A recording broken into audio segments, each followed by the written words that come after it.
When my husband pointed his finger at the front door of our luxury home and screamed at me to get out, he was absolutely certain he had won. He stood there with his chest puffed out, surrounded by his pregnant mistress, and his mother believing he had just discarded me like yesterday's trash. He proudly bragged about taking over the lease and throwing me out on the street. But hidden behind his massive arrogance was a financial secret that was about to destroy his entire world. He had absolutely no idea that the luxury property management company he had been paying $4,000 a month to for the last 3 years was legally owned by me. My name is Nia, and I am 34 years old. I work as a senior real estate appraiser, and I have spent my entire career understanding the true value of properties and the true nature of people. Before I tell you how I used my husband's own ego to legally demolish his life, let me know where you are watching from in the comments below. Hit that like and subscribe button if you believe karma is best served cold and with a strict court order.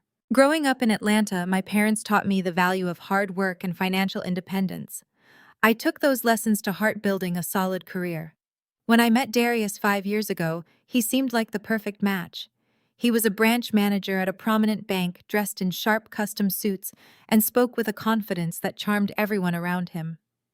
But I soon learned that his confidence was mostly a fragile facade propped up entirely by his mother. Mama Shirley was a pillar of the local church community. To the congregation, she was a devout, loving woman who baked pies for fundraisers and sang loudly in the choir. Behind closed doors, she was a manipulative and bitter woman who believed no woman on earth was good enough for her golden boy. From the day we got married, Mama Shirley made it her personal mission to remind me of my perceived shortcomings. She would invite the pastor and his family over for dinner and blatantly ignore me while serving Darius the best cuts of meat. She would whisper with the church ladies about how Darius was carrying the entire financial burden of our marriage. I let them whisper because my bank accounts were quietly growing larger than their entire congregation's building fund. The worst of her cruelty began when we started trying to build a family. I suffered 2 devastating miscarriages in our second year of marriage. Instead of offering comfort, my mother-in-law subtly blamed me. She would make offhand comments at Sunday dinners about how a real woman should be able to bless her husband with a healthy child. Darius never defended me. He would just look down at his plate and tell me not to take it personally because his mother meant well. That was the very first crack in my trust. The second crack was purely financial. Despite his high-paying job, Darius had terrible credit and a reckless habit of spending money just to look wealthy to his friends. When it came time to move out of our apartment and into a house, he could not qualify for a mortgage on the kind of luxury property he desperately wanted to show off. I had excellent credit and substantial savings from my career. I wanted to buy a house, but I absolutely refused to tie my largest financial asset to a man who lived so far beyond his means. That is when I went to my brother-in-law, Jamal. Jamal is a ruthless corporate attorney and my sister Zoe's husband. He helped me establish a private corporation named Nia Trust, LLC. Through this company, I purchased a stunning custom-built home in an upscale neighborhood. The paperwork was ironclad and completely anonymous. I then presented the house to Darius as a high-end rental property I had found through my industry connections. He loved the house immediately.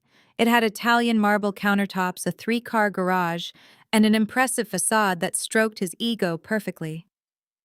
We signed a lease with the property management company. For 3 years, Darius proudly paid $4,000 a month in rent directly into my corporate account.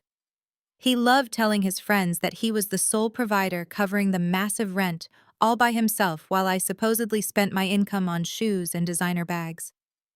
In reality, I was building a massive investment portfolio with his rent money while paying the actual mortgage myself.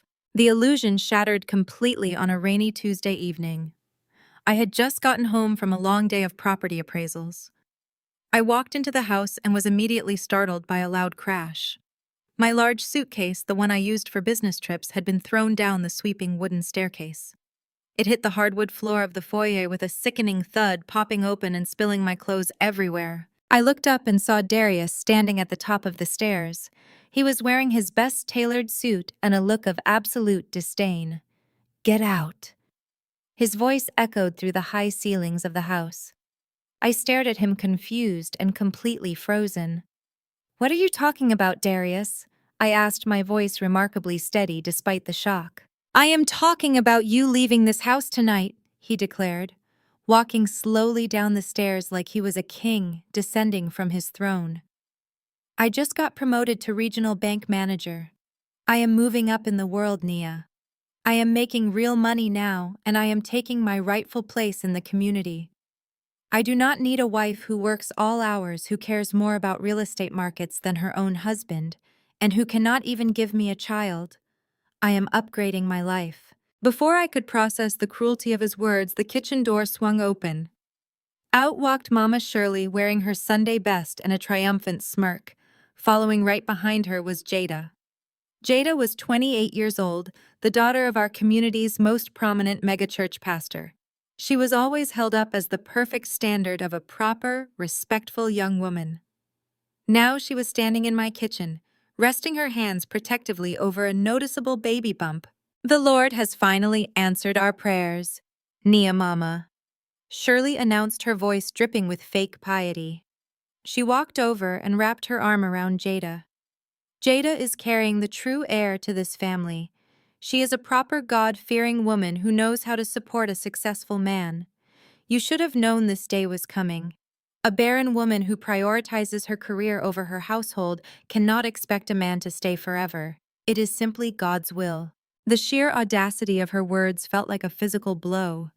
Jada looked at me with fake sympathy while running her hand over the Italian marble island. "I am sorry, Nia," she murmured, though her eyes were dancing with victory. "Darius and I never meant to hurt you.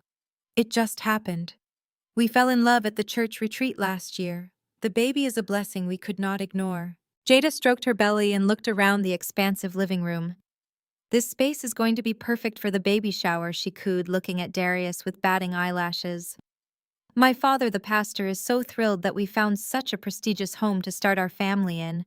He says a man's home is a reflection of his standing in the Lord." Darius beamed at her praise, completely intoxicated by his own perceived power. He walked over and put his arm around Jada's waist, puffing out his chest. "You have 30 minutes to pack the rest of your things," he demanded. "You cannot just throw me out of my own home," I said, testing the waters, waiting to see how far his delusion went. "Your home." He laughed, a harsh barking sound. "Are you out of your mind? I pay the $4,000 rent on this place every single month. My name is the one that matters. I am the provider here. In fact, I am calling the property management company first thing tomorrow morning. I am going to tell them that I am kicking you out, and I want your name removed from the lease immediately. Jada is moving in tonight, and we are going to start setting up the nursery in your old office tomorrow." They expected me to cry. They expected me to fall to my knees, beg for my marriage, or scream in a fit of hysterical rage. Mama Shirley was practically vibrating with anticipation, waiting for the angry black woman stereotype she had always tried to project onto me to finally surface. But I felt nothing but a cold, razor-sharp clarity. Mama Shirley scoffed loudly. "Let her walk out, Darius. A woman who cannot appreciate a good providing man deserves to face the cold world alone. God always removes the weeds to let the flowers bloom." I looked at Darius, then at Jada, and finally at Mama Shirley. I did not shed a single tear. I bent down calmly, zipped up my suitcase, and stood back up. I grabbed my trench coat from the hall tree. "You are right, Darius," I said softly, my voice perfectly even. "You do pay the rent. Congratulations on your promotion. I hope it pays well." I turned around and walked out the heavy custom oak door, letting it click shut behind me. I walked down the driveway to my car, the cool night air feeling incredibly refreshing. I climbed into the driver's seat, locked the doors, and pulled out my phone. I dialed my brother-in-law. Jamal answered on the second ring. "Jamal," I said, starting the engine. "Activate the eviction protocol immediately. Darius just threw me out of the house and moved his pregnant mistress in." Jamal chuckled darkly on the other end of the line. "Say no more, Nia. It is done." I pulled out of the neighborhood smiling to myself in the dark. It was time Darius learned a very expensive lesson. He was about to find out that the faceless corporate management company he had been paying rent to for 3 years was actually his own wife. 2 weeks passed since that night. For 14 days, I maintained absolute radio silence. I did not call. I did not text. I did not post vague emotional quotes on social media. I simply vanished from their daily lives, leaving them to construct whatever wild narrative suited their fragile egos. And they certainly did not disappoint. It was a Sunday morning when the smear campaign officially launched at Greater Hope Fellowship, the massive community megachurch where Jada's father presided as the head pastor. I was not there, of course, but my sister Zoe was sitting quietly in the third row, providing me with a real-time play-by-play via text message. Darius and Jada made their grand entrance just as the choir finished their opening hymn, ensuring maximum visibility. According to Zoe, Darius was wearing a brand new custom-tailored navy suit, completely unbothered by the fact that he was legally still a married man, parading his pregnant mistress in the house of the Lord. Jada wore a modest but form-fitting maternity dress, strategically holding her hand over her growing belly to draw every possible eye. But the real star of the performance was Mama Shirley. She held court in the church lobby and later in the fellowship hall, working the congregation with the practiced skill of a seasoned politician. Zoe sent me paragraph after paragraph of the vicious lies Mama Shirley was spinning to anyone who would listen. She is telling Sister Patterson that you drained Darius's savings accounts before you ran away. Zoe texted her frustration, evident even through the screen. Now she has got the usher board gathered around her, crying real tears, saying you were a bitter gold digger who could not handle Darius getting promoted. She is actually claiming that Jada is a blessing sent by God to rescue Darius from a barren, toxic marriage. I sat at the kitchen island of my temporary luxury rental, sipping a warm cup of herbal tea and reading the messages with a detached sense of amusement. I typed back a quick reply to my sister. Let them talk, Zoe. Do not defend me. Do not cause a scene. Just smile and take notes. The louder they boast now, the harder they will fall when the truth comes out. Zoe sent back a single clapping emoji. She knew the plan.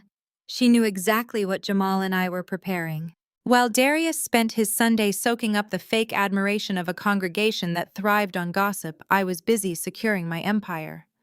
Instead of confronting their lies, I chose to let them dig their own graves. I drove downtown to my private commercial office space. As a senior real estate appraiser, I had access to a sleek, modern workspace on the 20th floor of a high-rise featuring floor-to-ceiling windows overlooking the city skyline. It was quiet, professional, and completely devoid of the chaotic drama my husband thrived on. Jamal was already there waiting for me in the conference room. My brother-in-law was a brilliant corporate attorney. He wore his weekend casual clothes, but his mind was as sharp as ever. Spread across the large glass table were the meticulous financial records and legal documents for Naya Trust, LLC. Look at this, Jamal said, tapping a printed ledger with his expensive pen. Darius has paid exactly $144,000 in rent over the past 36 months. Every single dime went straight into the LLC corporate account. We used his rent money to cover the property taxes, the maintenance fees, and the home insurance. The rest went straight into your high-yield investment portfolio. I smiled, reviewing the bank statements. He always bragged about being the sole provider. He loved telling his friends that he handled the heavy lifting of the household finances.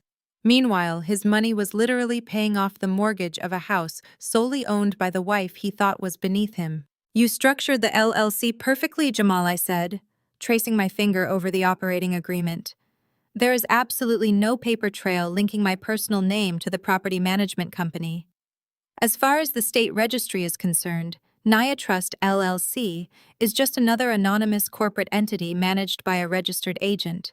Jamal leaned back in his leather chair, crossing his arms. That is the beauty of corporate asset protection, Nia.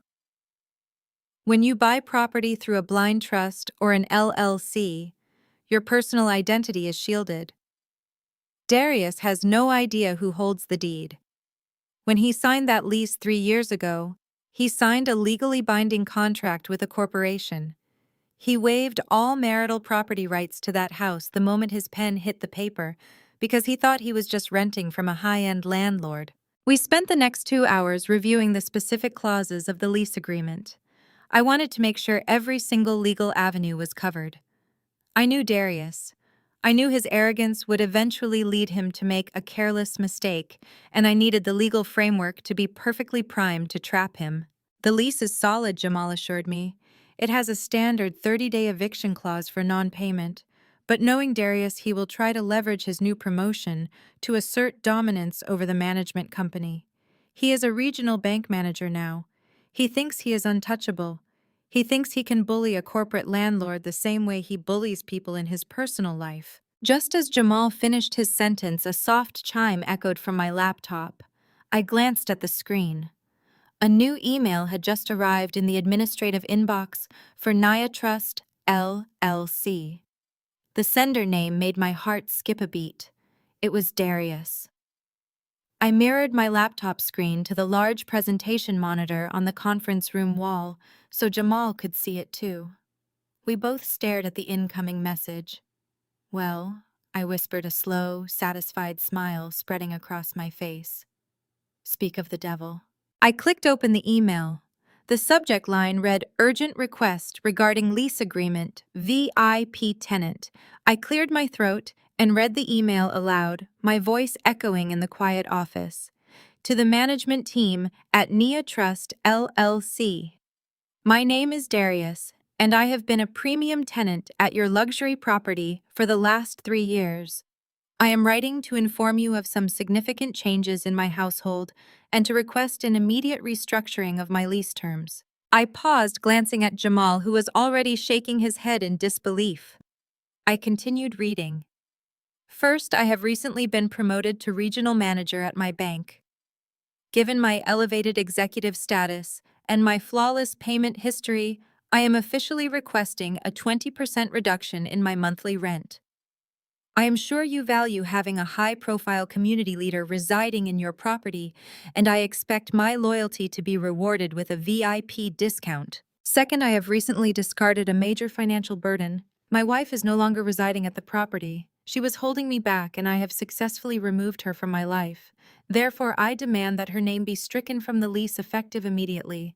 I am the sole provider and the only name that matters on that contract. Finally, my new partner is expecting a child. We will be bringing the true heir of my family into this home. I require your immediate written permission to demolish the custom home office on the second floor. It is currently useless space that belonged to my ex-wife. I will be hiring contractors to tear down the built-in shelving and convert the room into a luxury nursery. I expect you to approve these renovations without delay. I look forward to your prompt and accommodating response. Sincerely, Darius, Regional Bank Manager. The audacity of the email hung in the air for a long moment. He was not just arrogant, he was dangerously delusional. He was demanding a discount, boasting about throwing me out, and asking for permission to destroy my custom-built home office, all in the same breath. He was writing to the very woman he had just abused, demanding that she subsidize his new life with his pregnant mistress. Jamal let out a low whistle, rubbing his chin. The sheer unmitigated gall of this man. He actually put in writing that he discarded you like a financial burden. He is demanding a rent reduction from his own wife to fund his infidelity. He is digging his own grave, Jamal. I said, my eyes locked on the screen. He is so blinded by his new title and his mother's praise that he thinks the rules do not apply to him anymore. He wants a new lease. He wants to remove my name. He wants to renovate my property. I turned to my brother-in-law, the gears in my mind turning at lightning speed. We are going to give him exactly what he wants, Jamal. We are going to give him enough rope to hang himself entirely. Jamal sat up straight, pulling his keyboard closer. What are you thinking, Nia? I want you to draft a response from the LLC, I instructed, pacing the length of the conference room. Tell him that Nia Trust LLC highly values his executive status. Tell him we are absolutely thrilled to accommodate a VIP tenant of his caliber. Agree to the 20% rent reduction. Agree to remove my name from the lease, leaving him as the sole responsible party. Agree to the nursery renovations. Give him every single thing his massive ego is demanding. Jamal paused, his fingers hovering over the keys. Nia, if we agree to all of this, we are giving him legal permission to alter the property. Why would we lower his rent? Because I said stopping at the window and looking out over the city, there is going to be a catch. A very specific, non-negotiable addendum attached to this new discounted VIP lease. We will grant him all these favors under one strict condition. Jamal smiled, catching on to my strategy. A zero-tolerance payment clause. Exactly. I nodded, turning back to face him. Write the addendum in the thickest, most dense legal jargon you can muster. Hide it right beneath the section approving his precious nursery. The clause must state that in exchange for the rent reduction and renovation approvals, the tenant agrees to waive all standard grace periods. If his rent payment is late by a single day, a single hour, the lease is immediately terminated. No warnings, no 30-day notices, immediate default and immediate eviction. He will never read the fine print, Jamal said, his fingers flying across the keyboard as he began drafting the response. He is too narcissistic. He will see the rent reduction and the approval for the nursery, and he will sign it blindly just to prove to Jada and Mama Shirley how powerful he is. He wants to be the big man providing for his new family, I said, walking back to the table and watching the legal trap take shape on the screen. Let him sign his name on the dotted line. Let him take full sole legal responsibility for a contract he cannot possibly uphold when things get tight. He thinks he won the house. I am going to let him celebrate his victory just long enough for it to become his ultimate downfall. We spent the next hour perfecting the email. It was a masterpiece of corporate flattery designed to stroke his ego while hiding a lethal legal landmine. When Jamal hit send, we both sat back and waited.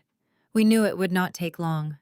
Darius was desperate to show off. We did not have to wait more than 20 minutes. A new notification popped up on the screen. Darius had replied. He had digitally signed the new lease agreement via the automated portal, returning it with a smug one-line response. Thank you for recognizing my value. The renovations begin tomorrow. I let out a cold, hard laugh that echoed in the empty conference room. He had taken the bait perfectly. The trap was set and locked. He had just signed away every single tenant protection right he had in the state of Georgia, all for a discount and a nursery. Now we wait, I told Jamal, shutting my laptop. He has the party to plan. He has a pregnant mistress to spoil. He has an image to maintain at the church. It is only a matter of time before he bleeds his accounts dry trying to keep up this charade. I grabbed my coat, feeling more empowered than I had in years. Darius thought he had removed a financial burden. He had no idea he had just handed me the legal authority to destroy him the second he made a wrong financial move. And knowing my husband, that wrong move was already happening. The very next morning, the reality of Darius's arrogance was broadcast for the entire world to see. I woke up in my temporary luxury rental, poured myself a cup of dark roast coffee, and opened my phone to a barrage of messages from my sister Zoe. She had sent me several screen recordings of Jada's public social media stories. I clicked the first video and watched my husband's delusional pride manifest into physical destruction. Jada was walking through my house holding her phone high to capture every angle of the sweeping foyer and the custom wainscoting I had installed with my own hands.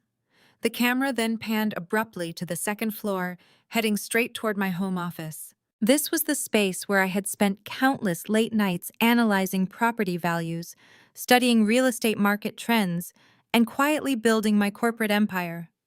Now, a crew of heavy-booted contractors was actively taking sledgehammers to my beautiful built-in mahogany bookshelves. Wood splintered and drywall dusted the air as they tore down my sanctuary. Mama Shirley was standing in the corner of the room holding a small bottle of anointing oil. She was loudly declaring to the camera that they were casting out the barren energy of the past to make way for a true blessing from the Lord. Darius walked into the frame, handing the lead contractor a thick stack of cash while acting like he was the lord of the manor. He looked directly into the camera lens with a puffed-out chest and announced that a real man always provides the absolute best for his growing family. I closed the video feeling a brief flash of heat rise in my chest, but I quickly extinguished it. Emotion is the ultimate enemy of strategy, and I refused to let their pathetic display cloud my judgment. I opened my laptop and spread my physical financial binders across the wide quartz kitchen island. It was time to untangle my wealth from his mess completely. During our 5-year marriage, I had meticulously kept my primary business accounts and massive investment portfolios entirely hidden within the LLC structure. However, we still maintained a few legacy joint accounts from our early days together. Darius had always insisted on keeping them open to maintain the grand illusion that we shared our financial burdens equally. In reality, those joint accounts were mostly dormant. I managed all the crucial household bills from my personal checking account, while Darius used his substantial income to fund his insatiable need for validation. He bought tailored designer suits, expensive watches, and picked up exorbitant bar tabs just to impress his fraternity brothers. Mama Shirley constantly enabled this reckless behavior. She would praise him for looking like a wealthy executive, claiming that a black man in his position needed to project absolute power to demand respect. She encouraged him to spend every dime he earned on outward appearances while completely ignoring the concept of building actual generational wealth. One of those legacy accounts we shared was a high-yield joint credit line. We opened it years ago when Darius convinced me we needed a substantial safety net for unforeseen emergencies. The credit limit was massive, easily over $100,000, but it was approved thanks entirely to my flawless credit score and financial history. I had locked my physical card in a hidden safe and had not looked at the account in years. Darius knew the account existed, but he also knew I monitored our household finances like a hawk. Or at least he assumed I was still monitoring it the same way. I logged into the banking portal with a simple intention. I wanted to freeze the joint accounts, withdraw my half of whatever minimal funds remained, and officially sever our financial ties before I handed him the divorce papers. The screen loaded with the familiar blue and white logo of Darius's bank. I clicked through the standard checking and savings accounts, swiftly transferring my direct deposits and removing my automated payment schedules. Then my cursor hovered over the joint credit line. I clicked the link, fully expecting to see a clean zero balance. The page refreshed. I froze completely still. The numbers on the screen simply did not make sense. I blinked hard, rubbing my eyes, and looked again. Glaring back at me in a bold, aggressive red font was a negative balance of $85,000. My breath caught sharply in my throat. $85,000. The number was absolutely staggering. I immediately clicked on the transaction history tab, my mind racing through a dozen different possibilities. Was it severe identity theft? Did a sophisticated hacker gain access to the dormant account? I scanned the detailed ledger, and my blood instantly ran ice cold. The withdrawal was not made by a mysterious hacker in a foreign country. It was an internal automated wire transfer. And the digital timestamp on the transaction was exactly 48 hours after Darius pointed his finger at my face and threw me out of my own house. I dug deeper into the electronic paper trail. The money was wired directly to an exotic luxury auto dealership located in the wealthiest district of downtown Atlanta. I leaned back in my chair, the puzzle pieces rapidly snapping together in my sharp mind. $85,000 wired to a luxury car dealership just 2 days after moving his pregnant mistress into my house. I grabbed my phone and opened the anonymous social media account I use to monitor Jada's public profile. I scrolled past the loud videos of my office being demolished. I scrolled past the staged photos of Mama Shirley baking pies in my kitchen. And then I saw it. Uploaded just yesterday evening was a photo carousel that made my jaw clench tight. Jada was standing proudly in the wide driveway of my house. Positioned right behind her was a brand new gleaming white Tesla Model X featuring a pristine white vegan leather interior and the signature falcon wing doors raised high. A massive, ridiculous red gift bow was strapped securely to the hood. Jada was wearing a tight designer maternity dress, holding up the sleek black Tesla keycard with a blinding, victorious smile. The caption underneath read, "When God sends you a real man who knows how to treat his queen and his prince, you hold on tight." Thank you so much, baby. I swiped to the next photo. Darius was leaning casually against the driver's side door, wearing dark sunglasses and looking incredibly smug. He was playing the ultimate provider, showering his brand new family with extreme luxury gifts to prove his dominance to the world. I stared hard at the photo of my husband leaning against an $85,000 vehicle that he bought using a joint credit line. But the initial shock quickly morphed into something entirely different. A slow, highly dangerous realization crept into the forefront of my mind. I looked back at the computer screen, examining the specific wire transfer details again. As a senior real estate appraiser, I worked alongside banking underwriters every single day. I knew financial regulations better than most attorneys. That specific joint credit line had incredibly strict security protocols. Any withdrawal or wire transfer exceeding $10,000 required mandatory dual authorization. It legally required a physical signature or a verified dual digital approval from both account holders. I never signed a single paper document. I never received a security verification call. I never clicked an email approval link. How did Darius manage to move $85,000 without my legally required consent? The answer hit me with the destructive force of a runaway freight train.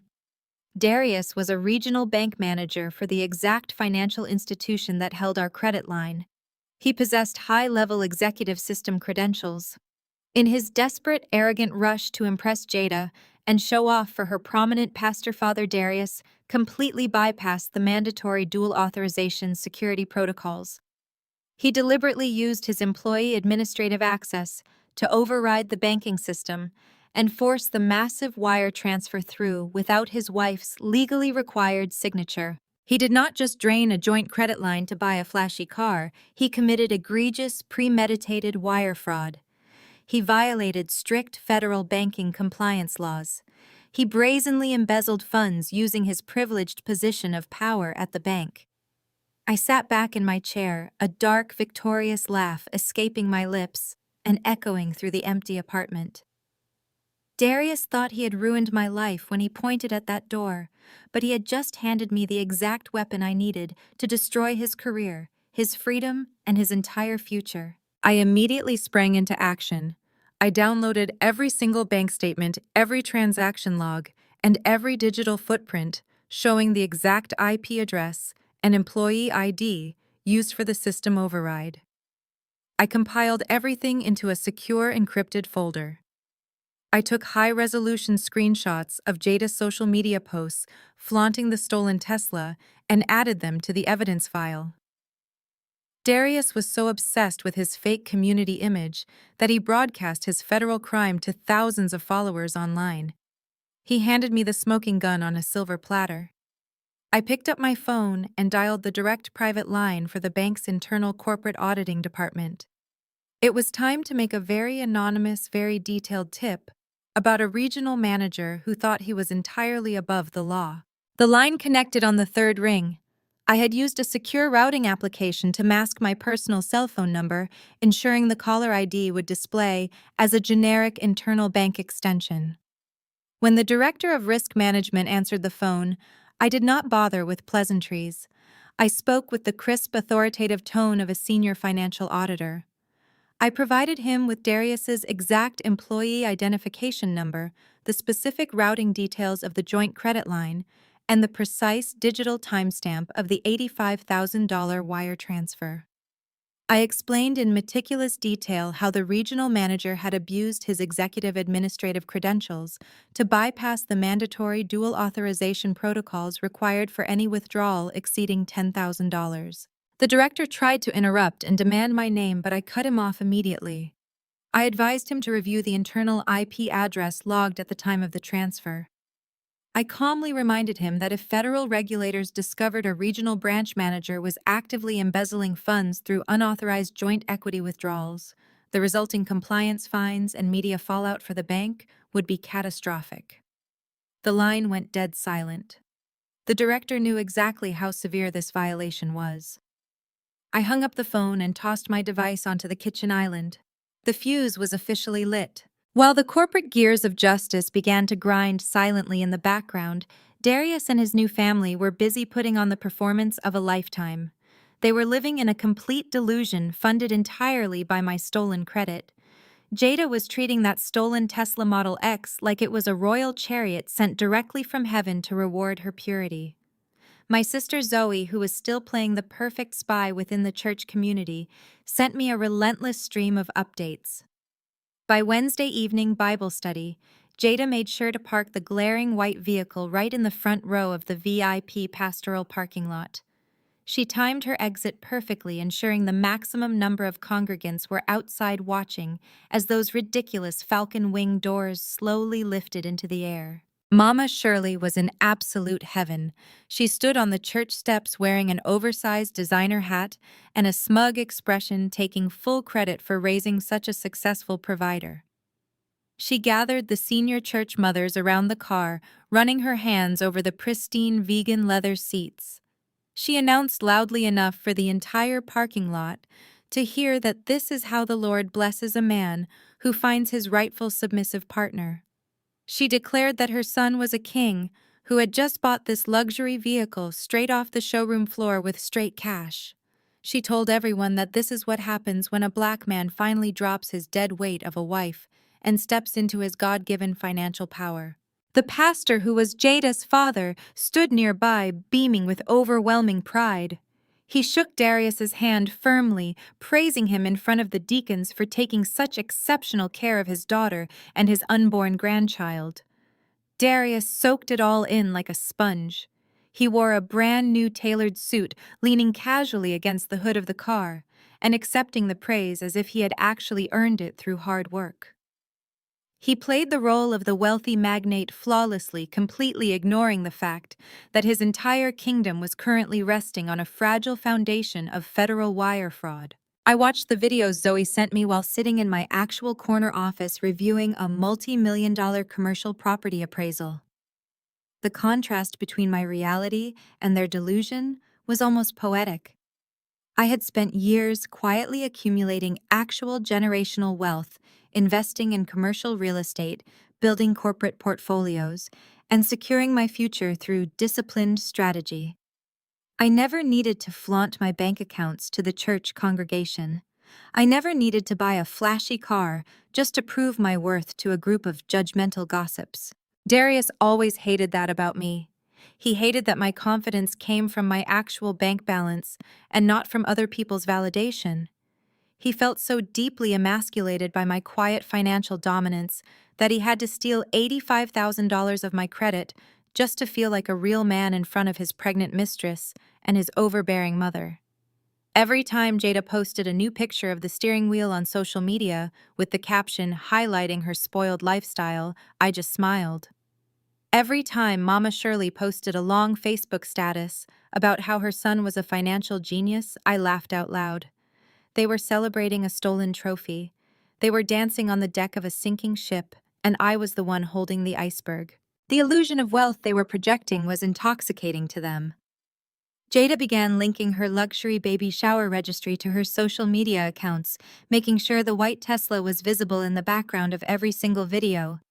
She acted like the queen of the community, parading through the grocery store and the local boutiques with Darius's credit cards, which were essentially my credit cards. Mama Shirley used the car as a weapon of gossip, calling my mutual friends to brag about how much better Darius was doing without my toxic masculine energy holding him back. She claimed I was too focused on paperwork and appraisals to understand how to truly nurture a successful man. I let them talk. I let them build their entire public persona around that $85,000 vehicle. Because I knew the internal auditing process at major financial institutions intimately. As a senior appraiser, I regularly consulted with bank underwriters and compliance officers. I knew that when a credible tip involves a regional manager bypassing dual authorization protocols on a high-yield credit line, the bank does not wait around to ask polite questions. They do not send a friendly warning email to schedule a chat. They execute a complete and immediate corporate lockdown to protect their liability and prevent any further funds from being drained. Thursday morning arrived just like any other day for my arrogant husband. According to my contacts inside the banking network, Darius walked into his luxurious corner office carrying an expensive artisanal coffee, feeling like the absolute ruler of the financial world. He was wearing another new suit, likely purchased with the remaining stolen funds. He greeted his subordinates with his usual condescending charm and sat down at his massive oak desk. He booted up his dual monitors, fully expecting to approve commercial loans and play the big boss for the rest of the day. But the system did not load his normal management dashboard. Instead, his screen completely froze. A bold red error message flashed across the center of both monitors indicating that his executive administrative credentials had been immediately and indefinitely revoked. The mouse cursor disappeared. The keyboard became unresponsive. His access to the entire banking network had been completely severed. Darius frowned, assuming it was a simple IT glitch. He picked up his desk phone to call the technical support desk, but there was no dial tone. The physical phone line had been deactivated. A cold sweat began to form at the base of his neck. The illusion of his power was starting to crack.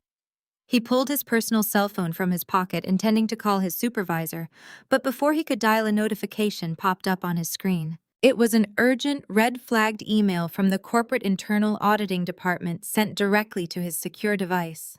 The subject line read, "Urgent mandatory compliance audit, immediate action required." His hands began to shake as he opened the email. The message was brief, cold, and legally terrifying.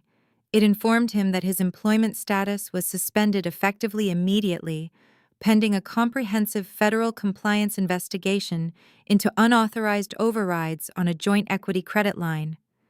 It instructed him to remain in his office and await the arrival of the regional risk management team, who were currently en route to confiscate his company-issued devices and escort him off the premises. The blood completely drained from his face. The artisanal coffee slipped from his trembling fingers, spilling hot liquid all over his expensive new shoes. The absolute panic set in, crushing his chest like a vice. He realized in that exact terrifying second that he had left a massive digital footprint when he wired the money to the dealership. He realized that overriding a spouse's required authorization was not just a clever marital trick to secure cash. It was a severe breach of banking regulations that carried potential criminal charges. He scrambled to check his personal banking app, frantically trying to see if he could move funds around to cover his tracks. But his employee checking and savings accounts had already been frozen by the fraud department. He had absolutely zero access to any cash. He was a regional bank manager who suddenly could not even buy a pack of gum. The $85,000 car sitting in his driveway was no longer a symbol of his masculine dominance. It was a glaring, massive piece of evidence that was going to destroy his entire career. He stared at the red error screen on his monitor, his breathing becoming shallow and erratic. He knew he could not tell Jada that the car she was currently flaunting to the entire church congregation was bought with stolen money. He definitely could not tell Mama Shirley that her golden boy was about to be escorted out of the bank by corporate security guards. He was completely trapped in a nightmare of his own making, and he had absolutely no idea that I was the one who had locked the door and thrown away the key. Darius barely had time to wipe the spilled coffee off his Italian leather loafers before the heavy glass doors of his office swung open. Two men from the regional risk management team stepped inside, their faces completely devoid of professional courtesy.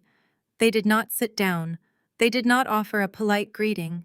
They simply handed him a sealed manila envelope and demanded his company badge, his corporate credit card, and the keys to his office. He tried to use his signature charm, flashing that $1,000,000 smile and calling them by their first names, acting like this was all just a minor administrative mix-up.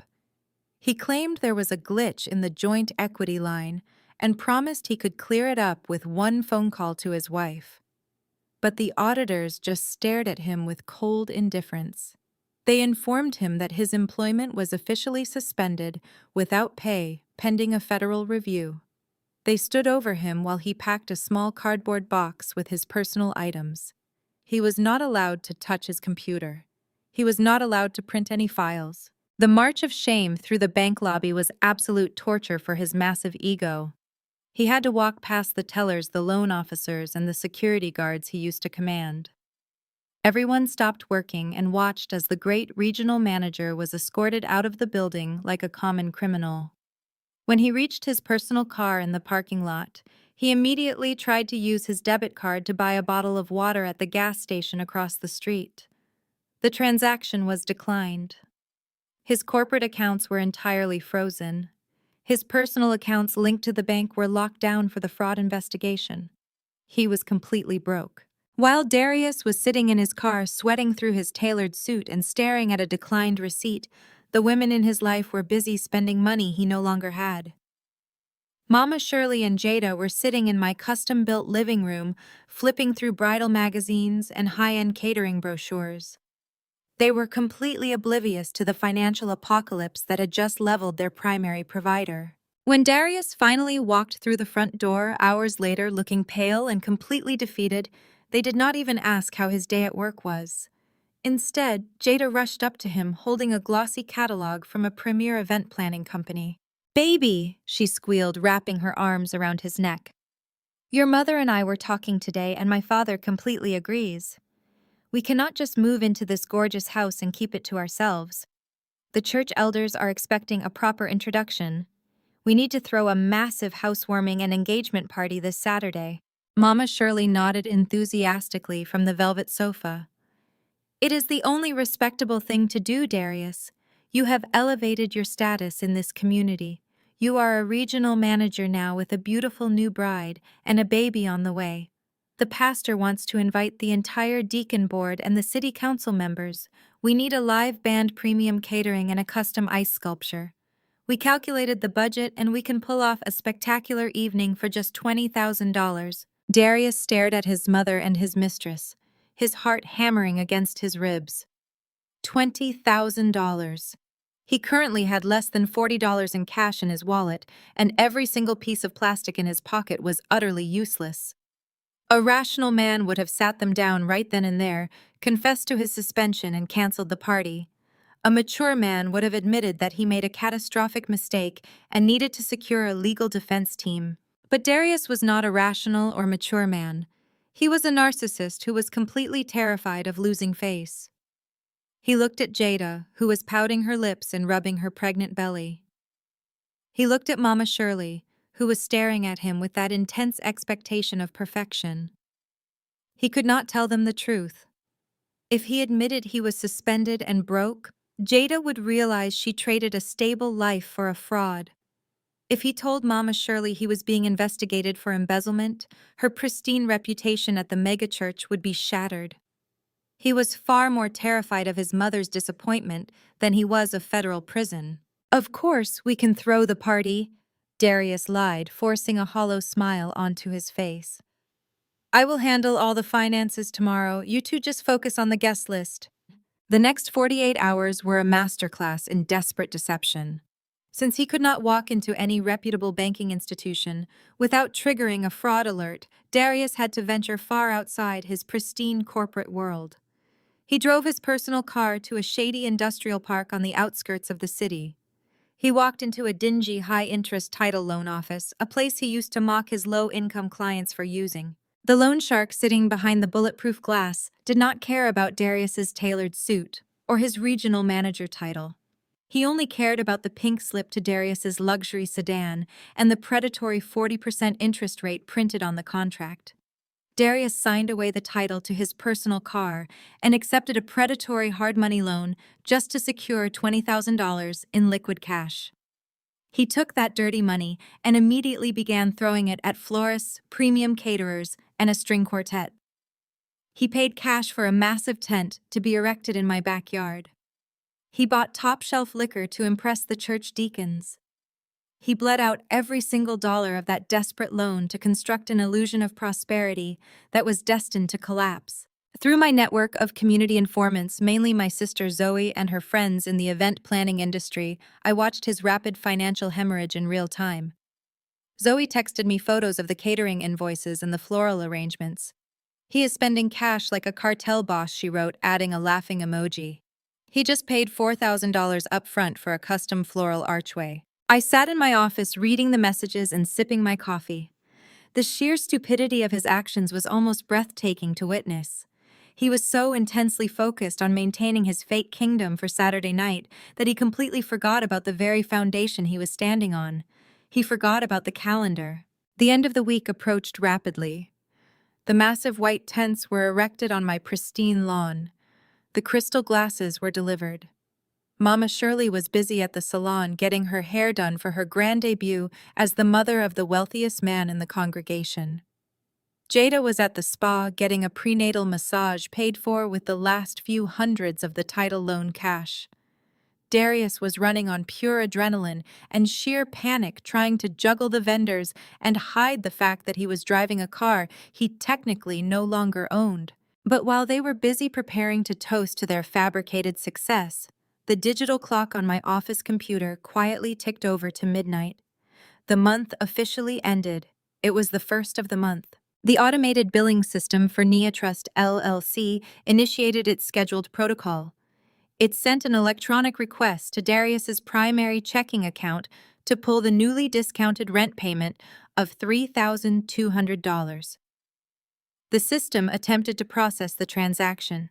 The banking network, heavily fortified by the internal fraud freeze I had initiated days earlier, immediately rejected the request. My phone buzzed on my nightstand, illuminating the dark bedroom. I reached over and picked it up. A crisp, automated notification from the property management software glowed brightly on the screen. Transaction failed. Insufficient funds and account frozen. Tenant Darius has defaulted on the monthly payment. I smiled into the darkness, feeling a profound sense of absolute power. Because all his stolen cash was tied up in a ridiculous party, and his corporate accounts were completely frozen, Darius had just missed his rent payment. The strict zero-tolerance addendum he had arrogantly signed without reading was now legally active. He had just triggered his own immediate eviction. The digital notification glowing on my phone was the most beautiful thing I had seen in years. I sat up in my temporary luxury bed, watching the automated property management system do exactly what I had programmed it to do. The financial software recognized the failed transaction from his locked banking profile. It did not hesitate. It instantly generated a formal default notice. There was no friendly reminder text. There was no courteous phone call asking if he just needed a few extra days to move funds around. The legal machinery I had carefully designed with Jamal was now running on autopilot. I poured myself a fresh cup of coffee and watched the sunrise over the city, feeling a profound sense of peace. Darius had built his entire identity on the illusion of financial dominance. He loved to preach to me about responsibility and being the provider. Now his own negligence was going to strip him of his fabricated kingdom. Across town at my house, the morning was unfolding in absolute chaos. My sister Zoe had a close friend working on the premium catering crew who kept us updated on the circus. The massive white tents were being aggressively secured on my manicured back lawn. Florists were rushing in and out of the grand foyer carrying elaborate towering arrangements of white roses and imported orchids. Jada was lounging on my velvet sofa, barking orders at the delivery staff while rubbing her belly. Mama Shirley was busy polishing the silver and loudly telling the catering manager how her son had purchased this magnificent estate with his brilliant banking investments. In the middle of this frantic, expensive storm, the doorbell rang. It was a verified legal courier requiring a direct signature. Darius, heavily annoyed at the interruption to his grand performance, marched to the door. He snatched the thick envelope from the courier and ripped it open. Inside was the formal 3-day notice to quit. The document boldly stated that due to non-payment of rent under the newly executed VIP lease agreement, the tenant was in immediate and irreversible default. He had exactly 72 hours to vacate the premises or face forced physical removal by law enforcement. A rational person would have panicked. A sane man would have immediately called the management company, begged for an extension, and canceled the extravagant party to figure out his frozen bank accounts. But Darius was running on pure adrenaline and sheer delusion. According to the catering staff member who witnessed the entire exchange, he simply scoffed. He rolled his eyes, letting out a loud, arrogant laugh. He crumpled the heavy legal document into a tight ball and tossed it directly into the kitchen trash can. He muttered something to Jada about a stupid corporate accounting glitch. He boasted to his mistress and his mother that he would just call the regional director of the property group on Monday morning and get whoever sent that disrespectful notice fired immediately. He truly believed his fake title made him invincible. He chose to ignore a legally binding eviction notice so he could go back to tasting expensive champagne samples and pretending he was a millionaire. He thought he could bully a faceless corporation later. He had no idea the corporation had my face. While Darius was busy ignoring reality, Jamal and I were at the county courthouse, making that reality inescapable. We bypassed the slow-moving administrative lines because Jamal knew exactly how to navigate the complex legal system. We sat in a small wooden chamber, waiting for the presiding judge to review our fast-tracked documents. The judge, an older, no-nonsense man, adjusted his glasses and read over the lease agreement. He heavily scrutinized the specific addendum Darius had signed just days prior. The legal language was absolute and unyielding. The tenant had voluntarily waived all standard grace periods in exchange for a requested rent reduction and permission to structurally alter the property. The bank statements provided by our corporate account clearly proved the rent payment had bounced due to frozen external assets. The signed courier receipt proved Darius had been legally and officially served the notice to quit. There were no loopholes left for him to exploit. The judge looked up from the file, tapped his heavy brass pen on the wooden desk, and signed the emergency eviction order. The swift stroke of his pen officially stripped Darius of any legal right to occupy my home. The property was legally returned to my full lawful possession. Jamal gathered the stamped documents, sliding them into his sleek leather briefcase with a sharp, satisfying snap. We walked out of the courthouse into the bright afternoon sun. The legal battle was finalized. All that remained was the physical execution of the order. I returned to my office to finalize some high-level appraisal reports, feeling lighter than air. I was finally taking my life back. As I was packing up my laptop for the evening, my personal email chimed. It was a message from my cousin Marcus. Marcus had always hated Darius and his arrogant, condescending attitude. He had forwarded me an electronic invitation with a note attached that simply said, "You need to see the audacity of this fool." I clicked the attachment and my jaw actually dropped. It was a glossy, heavily designed digital flyer featuring a professional engagement photo of Darius and Jada. They were standing proudly on the grand, sweeping staircase of my house. The elegant gold text announced a spectacular evening of love and blessings celebrating their engagement and their beautiful new home. The event was scheduled for this coming Saturday night at 7 o'clock. They were hosting their grand societal debut in the exact house they were legally ordered to vacate. They were planning to parade around my Italian marble floors, drinking champagne bought with predatory loan money while pretending to be the ultimate power couple. The sheer irony of the timing was too perfect to ignore. I stared at the digital invitation, my mind rapidly calculating the logistics of the weekend. Standard eviction procedures usually involved a polite knock on the door by a bored deputy on a random Tuesday morning while the neighbors were at work. But this was not a standard situation. Darius had publicly humiliated me. He had thrown me out into the night to make room for his mistress. He was parading his stolen wealth to my community and his church. I was not about to let him enjoy his fraudulent victory lap in peace. He wanted an audience to witness his grand elevation in status. I decided I was going to give that audience a show they would never forget. I pulled out my phone and scrolled through my contacts until I found the personal cell number of Frank Davis. Frank was the county sheriff. He was also a fiercely loyal old family friend who had served in the military alongside my late father. He had known me since I was a little girl, and he knew exactly the kind of strong, independent woman I had become. I pressed the call button and listened to the line ring. He answered with his booming, familiar voice, immediately recognizing my number. "Nia, my favorite girl," he said warmly. How is the real estate business treating you? I leaned back in my ergonomic office chair, a cold, calculated smile forming on my lips. The business is treating me exceptionally well, Uncle Frank, I replied, my voice perfectly smooth. But I actually have a small favor to ask you. Are you by any chance working this Saturday night? I heard him shift on the other end of the line, intrigued by my tone. I am the Sheriff Nia. I am always working. What do you need? I took a slow, deep breath, visualizing the massive white tents and the arrogant smirk on my husband's face. I have a highly sensitive court-ordered eviction to serve Uncle Frank, I said, locking my eyes on the digital invitation glowing on my computer screen. And I want to do it right in the middle of a massive high society gala. There was a brief pause, followed by a deep, rumbling chuckle from the veteran lawman. He knew I never asked for favors lightly, and he knew my father had raised me to handle my business with absolute precision. Send me the address and the court order, Nia, he said, his voice turning sharply professional. I will personally assemble a squad. We will make sure your property is returned to you exactly the way you want it. I thanked him, ended the call, and closed my laptop. The stage was set, the legal documents were signed, the law enforcement escort was secured. Darius thought he was going to throw the party of the decade to celebrate his new life.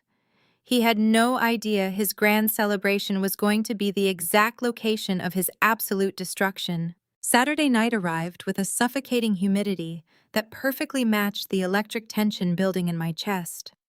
While I was sitting comfortably in the back of an unmarked police cruiser, parked discreetly down the street, my sister Zoe was inside the house, providing me with a continuous live feed of the unfolding circus. She had managed to secure an invitation through a mutual friend solely to act as my eyes and ears on the ground. According to her detailed rapid-fire text messages, the level of financial recklessness on display was absolutely staggering. Darius had truly spared no expense with his predatory loan money, determined to project an image of absolute supreme wealth. The sprawling front lawn was illuminated by towering professional uplighting, casting a warm golden glow over the massive pristine white tents erected in the backyard. A highly paid classical string quartet was positioned in the grand foyer, playing elegant background music that floated softly through the open French doors. Professional waiters dressed in crisp white tuxedos circulated through the dense, vibrant crowd, carrying silver trays loaded with premium champagne, imported caviar, and high-end hors d'oeuvres. The guest list was a meticulously curated collection of the most influential and status-obsessed figures in our local community. The entire church deacon board was there in full force, standing alongside local city council members and wealthy business owners whom Darius had desperately tried to impress for years. And of course, the ultimate guest of honor was Jada's father, the highly esteemed pastor of Greater Hope Fellowship.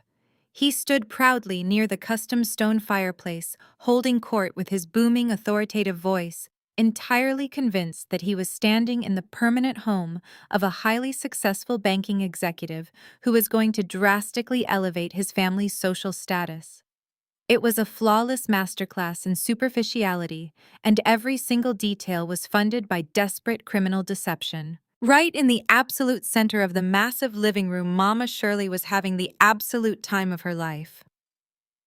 Zoe sent me a brief audio clip where I could hear her loud, boastful voice echoing clearly over the classical music.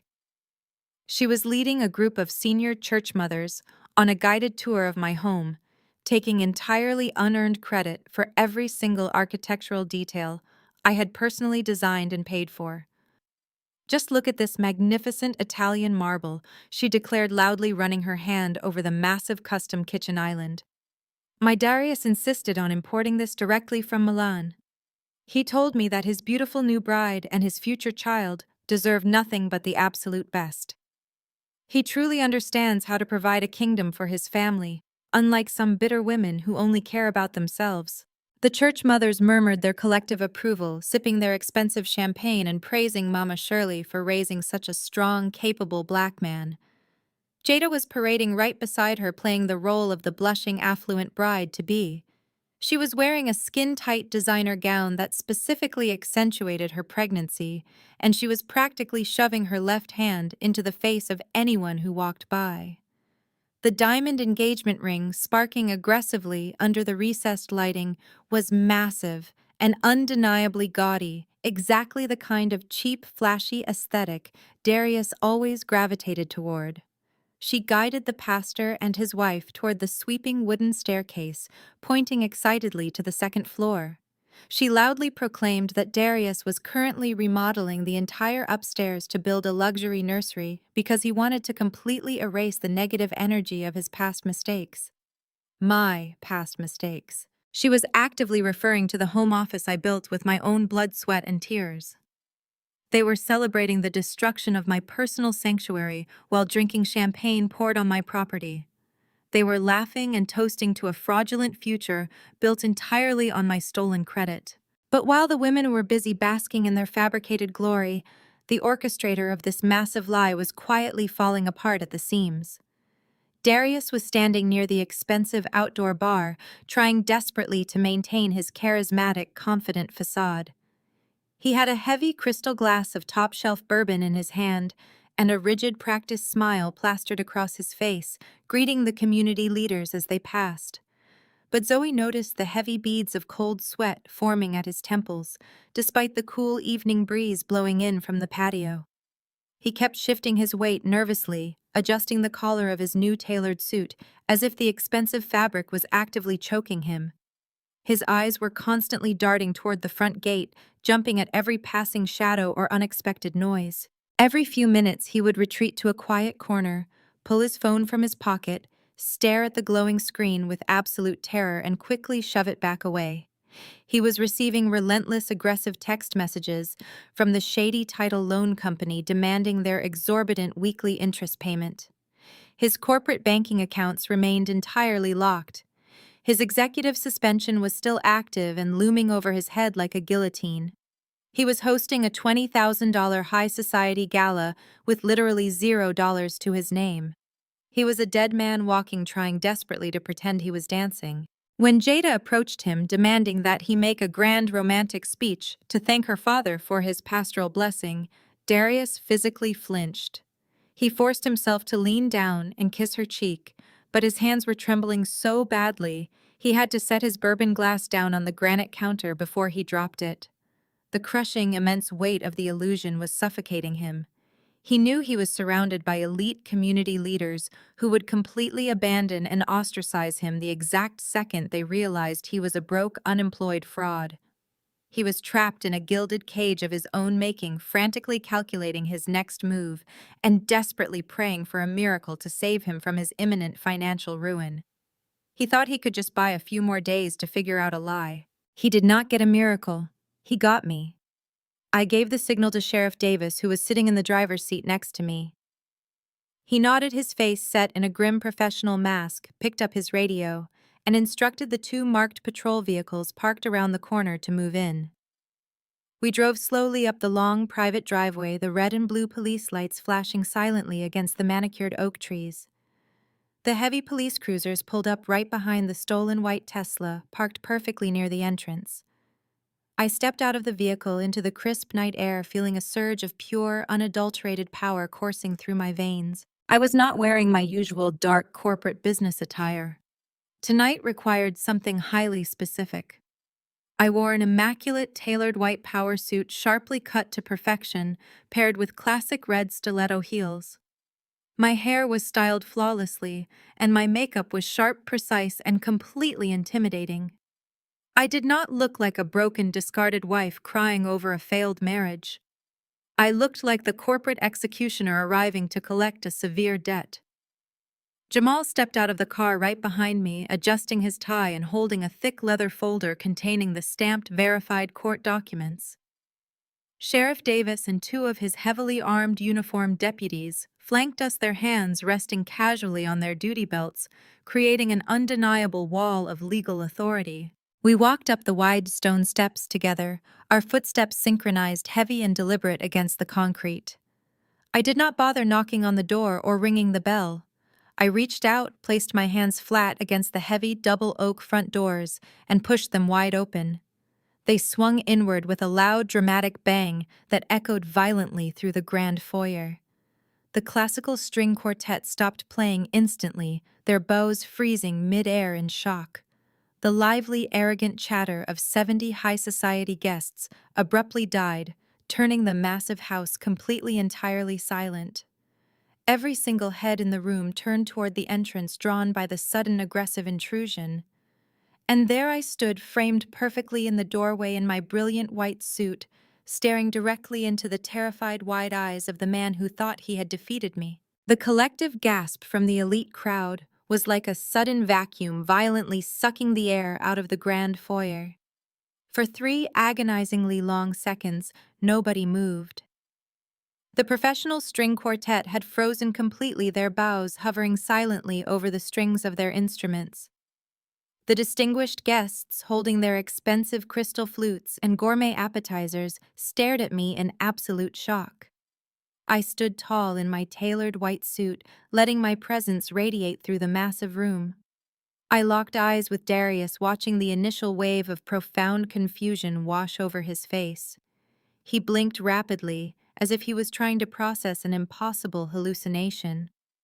The warm ambient lighting of the house cast a glow over his expensive new tailored suit, but it could not hide the sudden fearful twitch in his jaw. Then came the sound that officially broke the hypnotic spell, holding the room hostage. A sharp, piercing crash echoed from the center of the formal living room. Mama Shirley had dropped her premium champagne glass. The delicate, expensive crystals shattered into dozens of jagged pieces across the pristine Italian marble floor, the very same marble she had just proudly claimed her son imported for his new bride. The sharp noise acted like a starting pistol. Darius recovered from his initial paralysis, and his confusion instantly morphed into a blind, explosive rage. The veins in his neck bulged visibly against his tightly buttoned collar. He stomped across the grand foyer, his expensive leather shoes crunching heavily over the shattered glass. He did not care that he was making a scene in front of his esteemed high society guests. His fragile ego had been directly challenged in front of the very community he was desperately trying to impress. He stopped just a few feet away from me, his chest heaving with arrogant indignation and raw panic. He raised his right hand and pointed his index finger directly at my face. It was the exact same aggressive, dismissive gesture he had used 2 weeks ago when he threw me out into the cold night.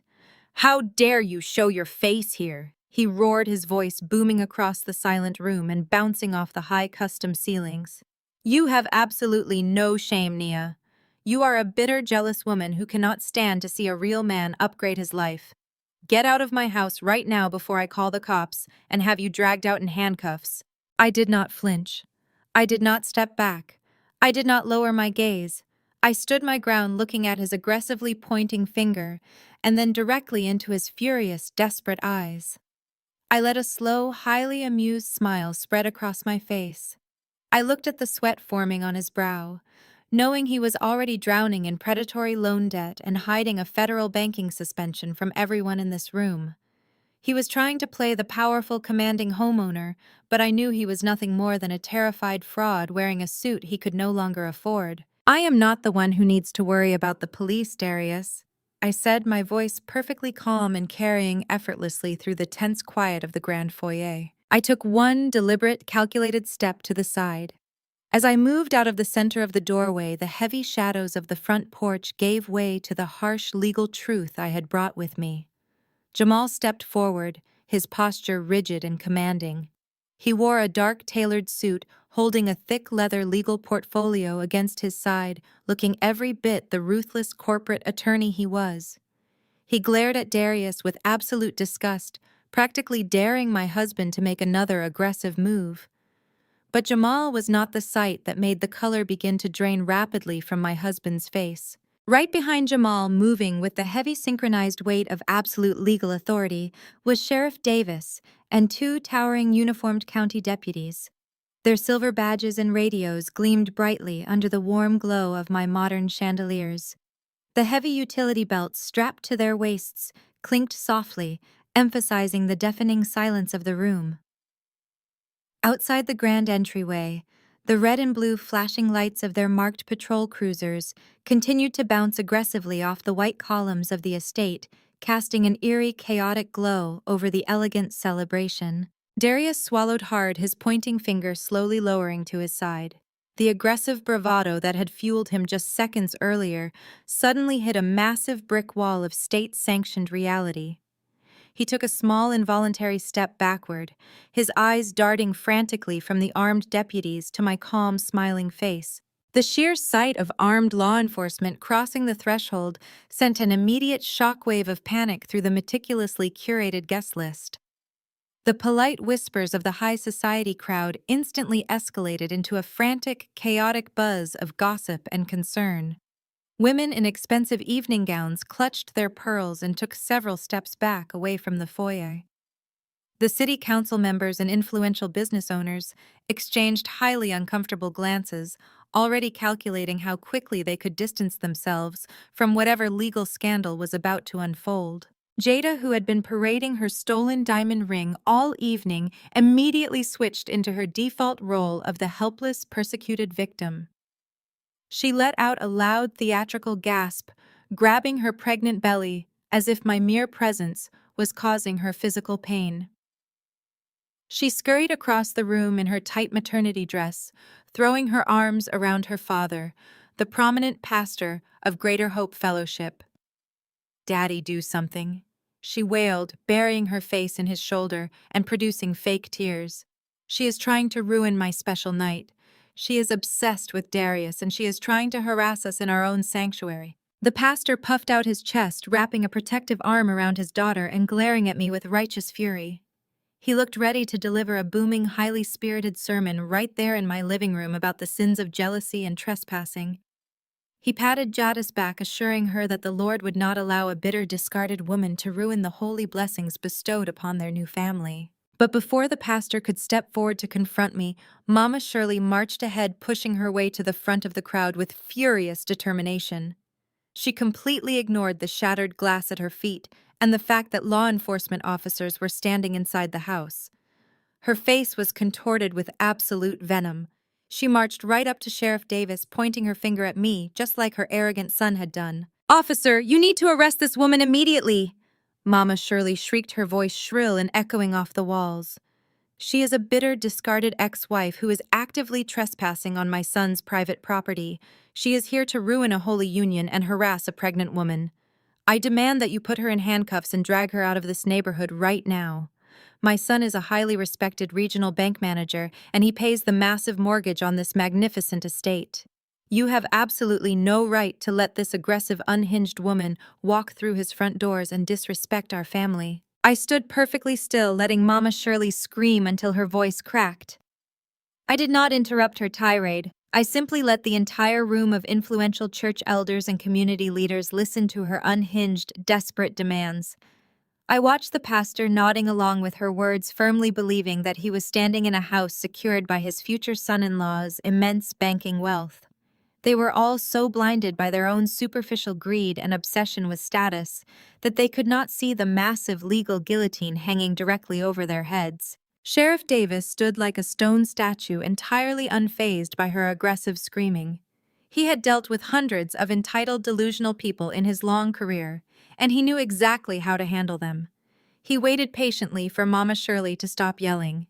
He did not flinch, he did not argue, and he certainly did not reach for his handcuffs. When she finally ran out of breath and stood there panting with her hands on her hips, expecting the police to do her bidding, he looked at her with an expression of absolute ice-cold indifference. The veteran lawman slowly unclipped a heavy metal clipboard from his tactical belt.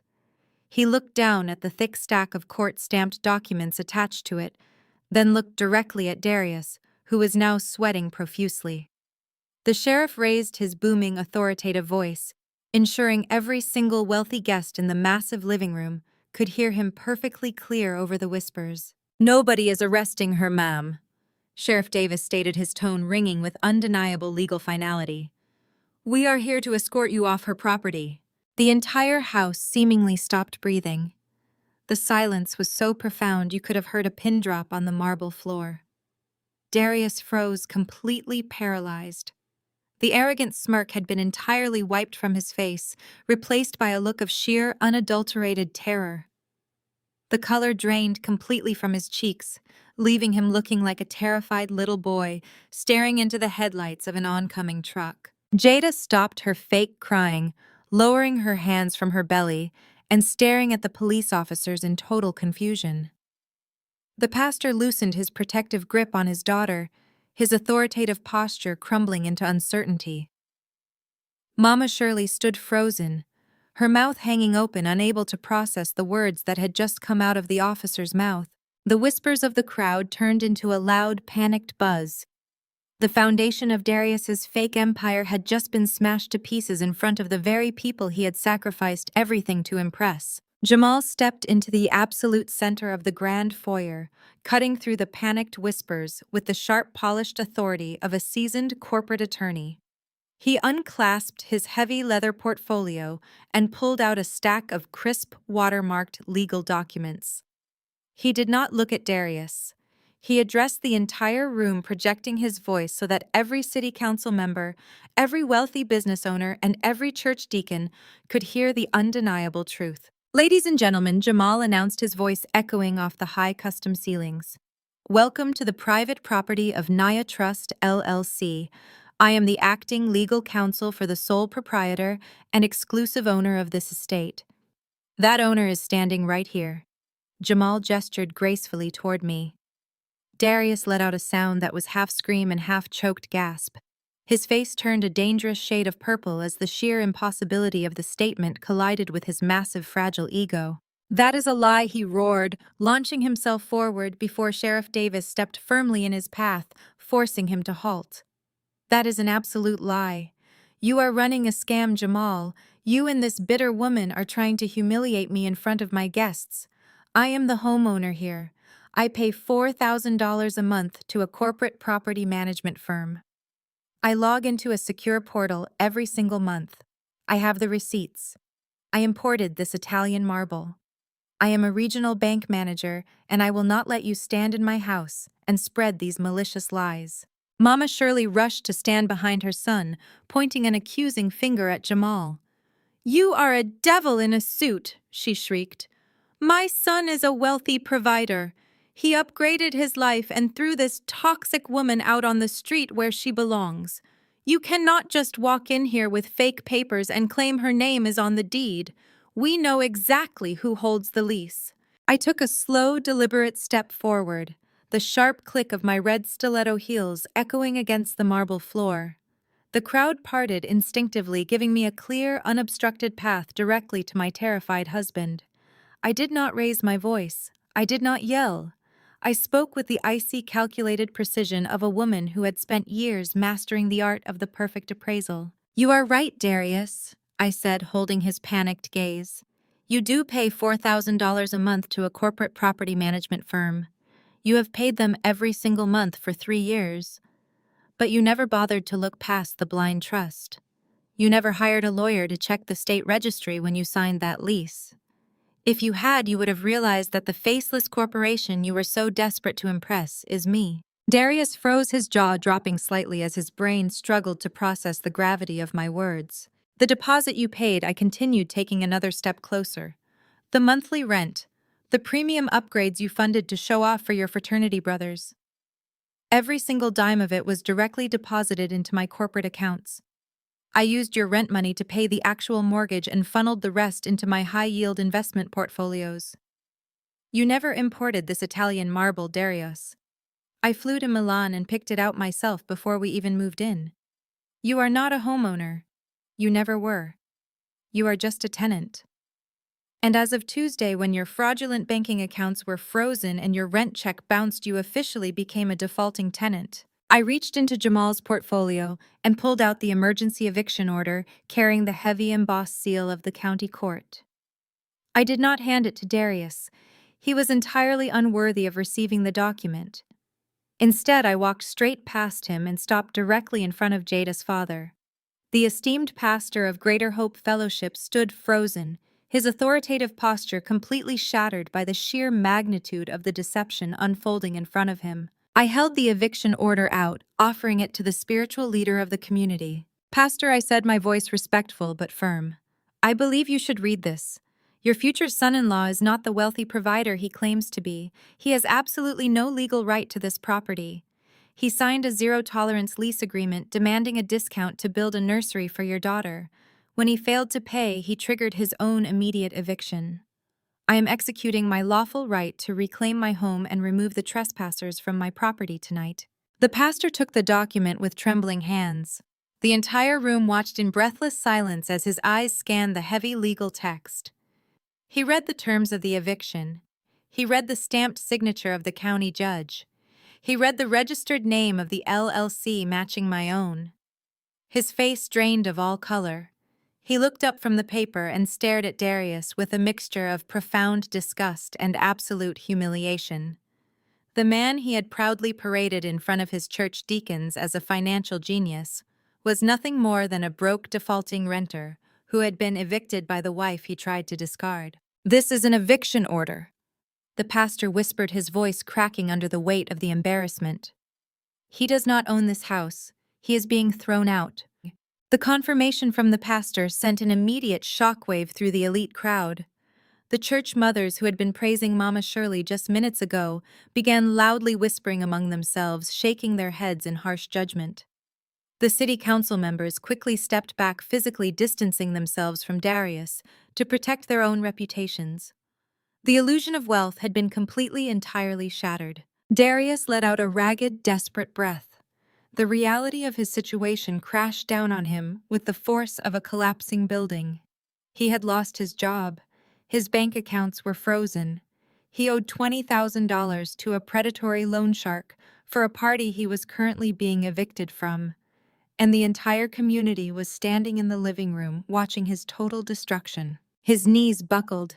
He physically collapsed, dropping straight down onto the imported Italian marble floor. His tailored suit wrinkled as he fell to his knees, grasping his head in his hands. A low, pathetic sob escaped his throat.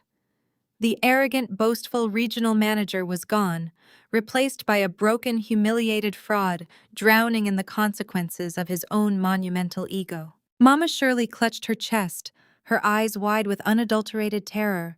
She looked at her son kneeling on the floor and then looked around at the judgmental, glaring faces of her beloved church congregation. The social standing she valued above all else was completely vaporized. She began to hyperventilate, gasping for air and leaning heavily against the grand staircase. She realized that she would never be able to show her face at Greater Hope Fellowship ever again. She was the mother of a colossal failure, and the entire city was going to know about it by Sunday morning. Jada tried to maintain her fragile victim routine, but the walls were closing in too fast. She took a step toward her father, reaching out with a trembling hand, but the pastor sharply pulled away, refusing to be touched by the daughter, who had brought this monumental shame upon his ministry. Jada backed away, her eyes darting around the room looking for an exit strategy, looking for anyone to save her from the sinking ship. But there was no salvation coming. The nightmare was only accelerating. Just as Darius knelt sobbing on the floor, and Mama Shirley struggled to catch her breath, the heavy oak front doors swung wide open a second time. The sudden movement drew every eye back to the grand entryway. Standing in the threshold, illuminated by the flashing red and blue lights of the police cruisers outside, was a striking older woman. She wore an expensive dark evening gown draped in an elegant silk shawl. Her posture was rigidly perfect, her expression carved from pure ice. She carried an expensive leather handbag and possessed the undeniable aura of a woman who wielded massive, untethered power. She ignored the sheriff. She ignored Jamal. She completely ignored Darius crying on the floor. She did not even glance at the terrified church elders. She walked with slow, deliberate precision straight into the center of the grand foyer. The crowd parted for her, completely intimidated by her sudden arrival. I recognized her immediately from the banking industry galas. She was the wife of the chief executive officer of the very bank Darius worked for. She was the undisputed queen of the local financial elite. She stopped walking, turning her icy, piercing gaze away from the center of the room. She looked past the broken man on the floor, past the hyperventilating mother, and past the humiliated pastor. The CEO's wife locked her eyes directly and exclusively on Jada. The temperature in the room plummeted. Jada's face went completely white, her hands dropping protectively over her pregnant belly. The young mistress took a terrified, stumbling step backward, realizing that the eviction was only the beginning of the horror.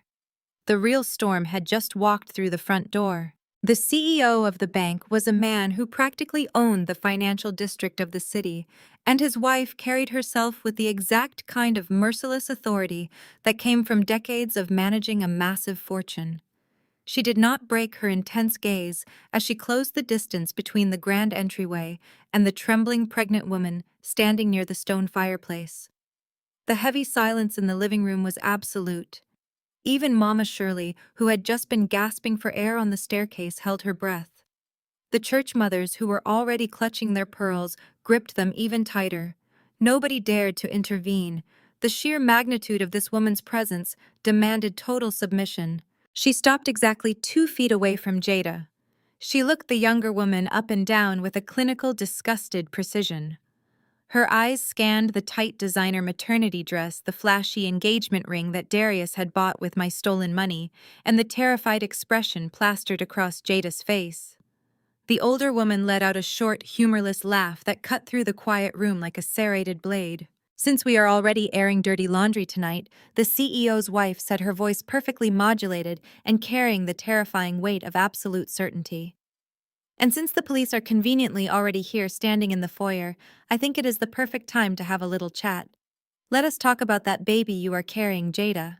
Jada physically recoiled as if she had been struck. She wrapped both her arms protectively around her stomach, her eyes darting frantically toward her pastor father, begging for him to intervene. But the pastor was completely paralyzed by the unfolding nightmare, unable to move a single muscle to defend his daughter. The wealthy woman reached into her expensive leather handbag. She did not rush. She moved with the deliberate, terrifying grace of an apex predator cornering its prey. She pulled out a thick manila envelope heavily bound by a thick rubber band. She turned slightly and walked over to the lavish catering table, completely ignoring the silver trays of expensive caviar and imported cheeses that Darius had funded with predatory loan money. She raised her hand and slammed the heavy envelope down onto the table with a violent cracking sound that made several guests jump. She snapped the rubber band off and let the contents spill across the white linen tablecloth. Dozens of high-resolution glossy photographs, printed email logs, and bank transaction receipts scattered everywhere for the entire high society crowd to see. "My husband is a very powerful, very wealthy man," the CEO's wife announced, turning back to face the crowd. "But he is also incredibly predictable, and ultimately very foolish. He thought he could carry on an illicit affair for over a year right under my nose. He thought he was being discreet. He thought paying for a luxury apartment downtown for his little side piece would keep her quiet and satisfied." She pointed a sharp, manicured finger directly at the photographs on the table. The images clearly showed Jada and the bank CEO entering and exiting expensive hotels, dining in private VIP rooms, and vacationing on a private yacht. The dates stamped on the corners of the photographs proved this relationship had been going on long before Jada ever miraculously discovered Darius at a church retreat. But then a complication arose.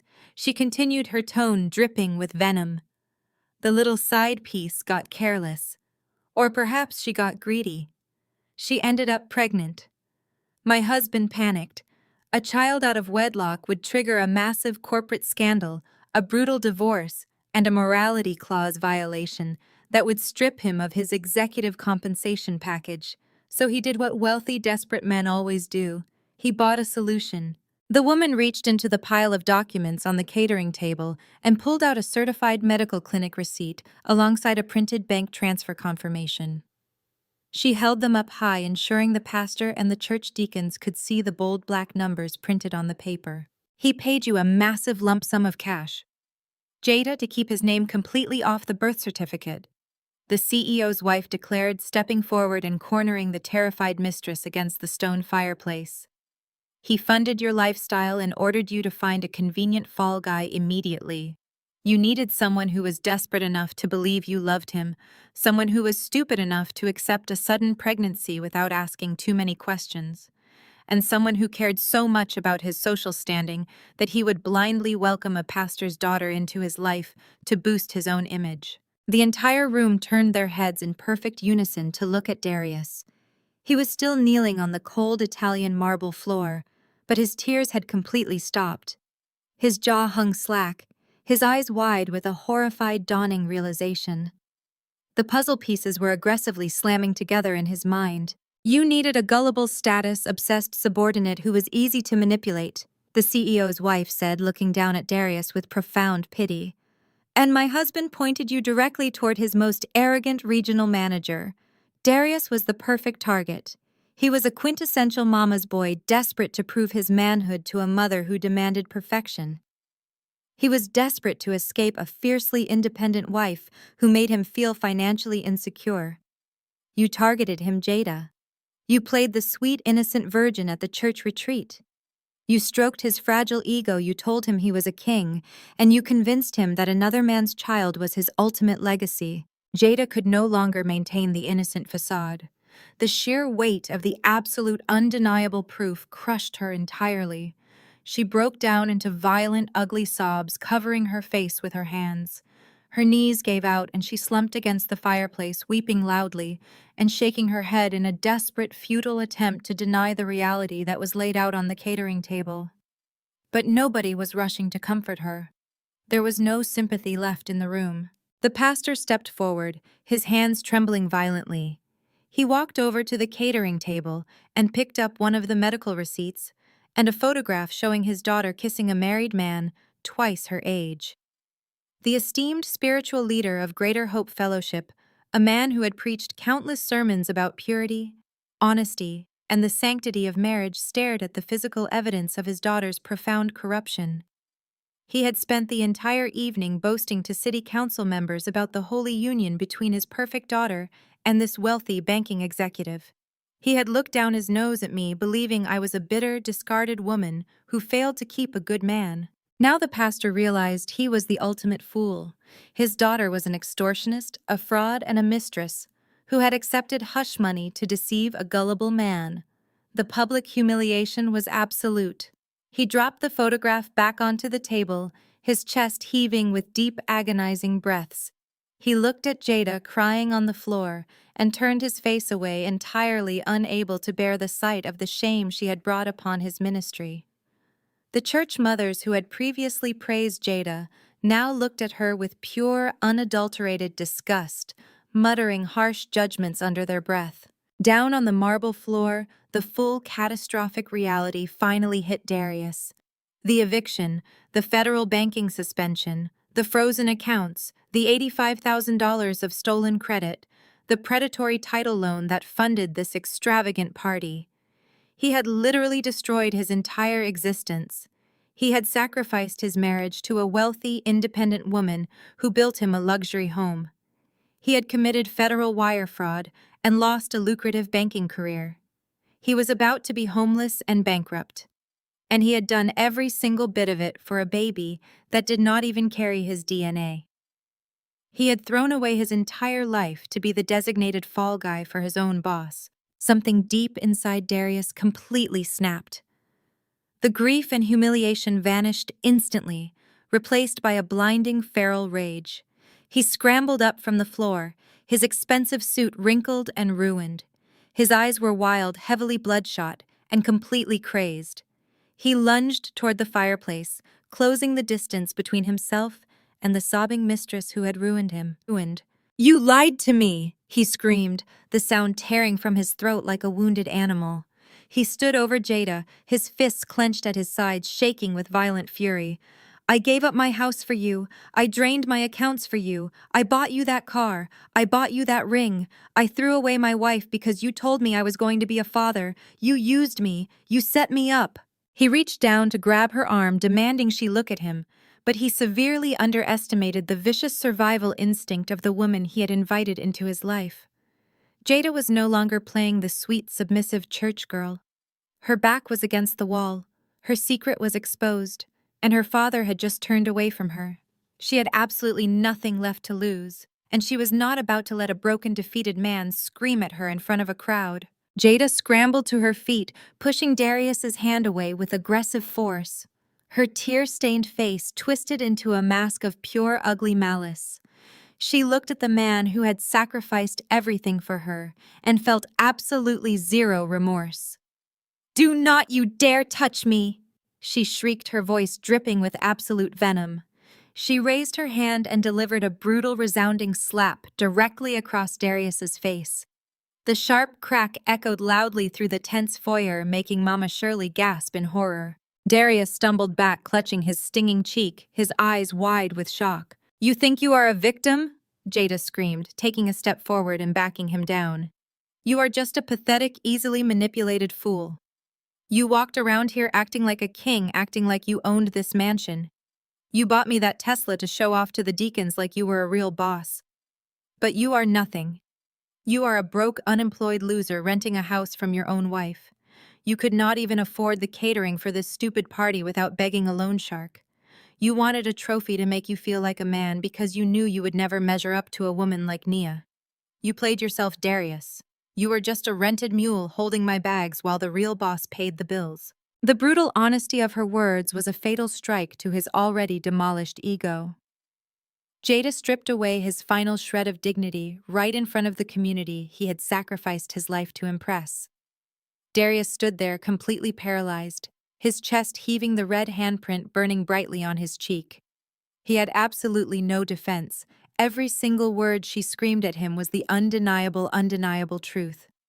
He was a fake boss who had just been evicted from his own delusion. The echoing slap seemed to finally snap the pastor out of his paralyzed state of shock. He moved forward with sudden, terrifying purpose. His face was a mask of absolute righteous fury, but this time that fury was directed entirely at his own flesh and blood. He grabbed Jada by the upper arm, his grip tight enough to make her gasp, and immediately cease her vitriolic screaming. He did not care about the expensive designer maternity dress she was wearing, or the massive engagement ring flashing on her finger. He only saw the profound, devastating humiliation she had brought upon his pristine public image. "You have disgraced this family?" The pastor boomed, his voice shaking with a mixture of profound sorrow and intense, blinding anger. "You have disgraced our church. You have made a mockery of your faith, and you have disgraced yourself. I will not stand in this house of lies for 1 second longer." Jada tried to pull away, attempting to mount one final desperate defense, but her father was having none of it. He forcibly pulled her toward the grand double doors, completely ignoring her loud theatrical protests. Before crossing the threshold, the pastor turned back to face the silent, staring crowd. He looked at the bank CEO's wife, who stood immaculately composed near the catering table. He looked at me, standing tall and unbothered in my white power suit. Then he looked at his stunned congregation. "I humbly apologize to every single person in this room," the pastor announced, bowing his head in genuine, agonizing shame. "I was blinded by my own pride, and I completely failed to see the corruption festering in my own home. I ask for your forgiveness for dragging you into this den of deceit." He did not spare a single glance or a word of pity for Darius or Mama Shirley. He turned on his heel and practically dragged his weeping, struggling daughter out into the humid night air. The heavy oak doors remained wide open behind them, letting the cool evening breeze blow through the tense, suffocating atmosphere of the grand foyer. The pastor's abrupt, dramatic departure acted as a massive, undeniable signal to the rest of the high society guests. The spell was broken. The mass exodus began immediately and with frantic urgency. The elite members of the community, the very people Darius had bankrupted himself to impress, suddenly could not get out of my house fast enough. It was a spectacular stampede of retreating wealth and fleeing social status. The city council members quickly placed their crystal champagne flutes on the nearest available surfaces, refusing to take another sip of liquor, bought with fraudulent, predatory money. They marched toward the exit, keeping their heads down and moving with rapid, purposeful strides. They completely avoided making eye contact with Darius, who was still standing in the center of the room with a glowing red handprint burning on his cheek. The wealthy business owners retrieved their coats muttering harsh, brutal judgments about my husband's total lack of financial integrity. In their elite corporate world, losing money was a simple business mistake, but faking wealth and getting caught was an unforgivable cardinal sin. The most devastating blow, however, was the departure of the church congregation. The senior church mothers, the very same women who had spent the entire evening validating Mama Shirley's delusions of grandeur, now looked at her with pure, unadulterated contempt. As they walked past the grand staircase, where she was still leaning heavily for physical support, they did not offer a single word of comfort. They pulled their expensive silk shawls tightly around their shoulders, physically stepping away from her, as if her failure was a highly contagious disease. "Lord, have mercy on your wicked soul, Shirley," one of the elder women whispered, shaking her head in profound, bitter disappointment as she walked out the door. "You reap exactly what you sow." Within a matter of minutes, the sprawling, lavishly decorated living room was entirely empty of guests. The classical string quartet had quickly packed their expensive instruments into their velvet-lined cases and slipped quietly out the back patio doors. The professional catering staff, sensing the imminent arrival of severe law enforcement intervention, had completely abandoned their serving stations and retreated safely to the kitchen.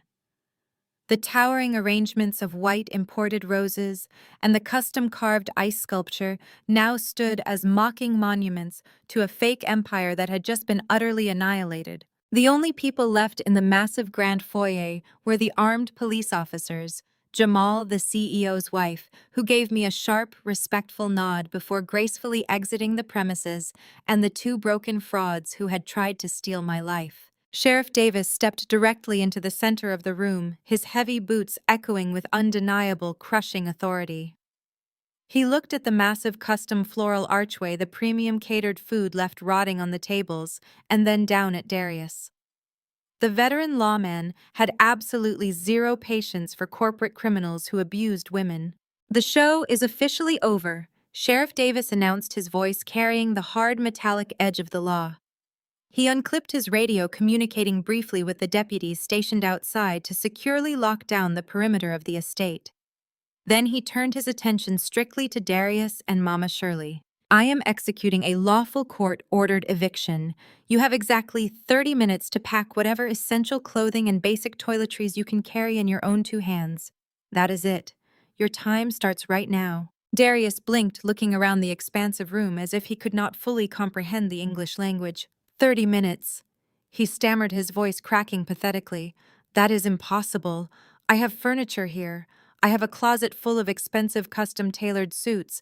I have imported watches and high-end electronics. I need a moving truck. I need at least a week to clear out my property." "You have absolutely nothing," Jamal interjected, stepping forward and opening his sleek leather portfolio. "Under the strict terms of the default lease agreement you voluntarily signed, and the emergency eviction order granted today by the county judge, you forfeit all rights to the premises immediately. Everything left inside this house remains on the property until a full legal inventory is completed to satisfy your outstanding debts to Nia Trust, LLC. Darius stared at my brother-in-law, his eyes widening in fresh, unadulterated terror. "You are stealing my things." "I am securing my assets," I corrected, stepping into his line of sight. "You owe my company thousands of dollars in unpaid rent and unauthorized demolition damages. If you attempt to remove anything of value from this estate, including the appliances, the electronics, or your precious custom suits, you will be arrested for theft, right here in front of the sheriff. You get your basic clothes, you get your toothbrush, nothing more." The reality of the 30-minute countdown shattered the absolute last remaining fragments of Mama Shirley's pride. The haughty, judgmental matriarch who had spent years making me feel like a worthless outsider was suddenly faced with the terrifying immediate prospect of total homelessness. The social standing she worshipped was gone. The golden boy she idolized was a broke, exposed criminal, and the luxury house she had been claiming as her own was legally locking her out into the cold night. She let out a loud, desperate wail that echoed horribly through the empty house. Her knees buckled completely under her heavy sequined evening dress, and she fell hard onto the Italian marble floor. She crawled frantically across the scattered shards of her dropped champagne glass, entirely ignoring the sharp crystal cutting into her knees. She dragged herself across the floor until she reached me, grabbing the pristine hem of my tailored white pants with her shaking, violently trembling hands. "Nia, please," she sobbed, looking up at me with wide, terrified, bloodshot eyes. "You cannot do this to us. We are family. I am an old woman. You cannot put me out on the street in the dark like this. Where are we supposed to go? We have no money. We have no car." She clung to my pant leg, weeping hysterically, her expensive party makeup running down her face in dark, ugly streaks. She was begging the very woman she had tormented, demeaned, and tried to aggressively replace. She looked up at me, searching my face for any sign of the submissive, obedient daughter-in-law she had always tried to force me to be. "Please, Nia, I am begging you. Show some Christian mercy.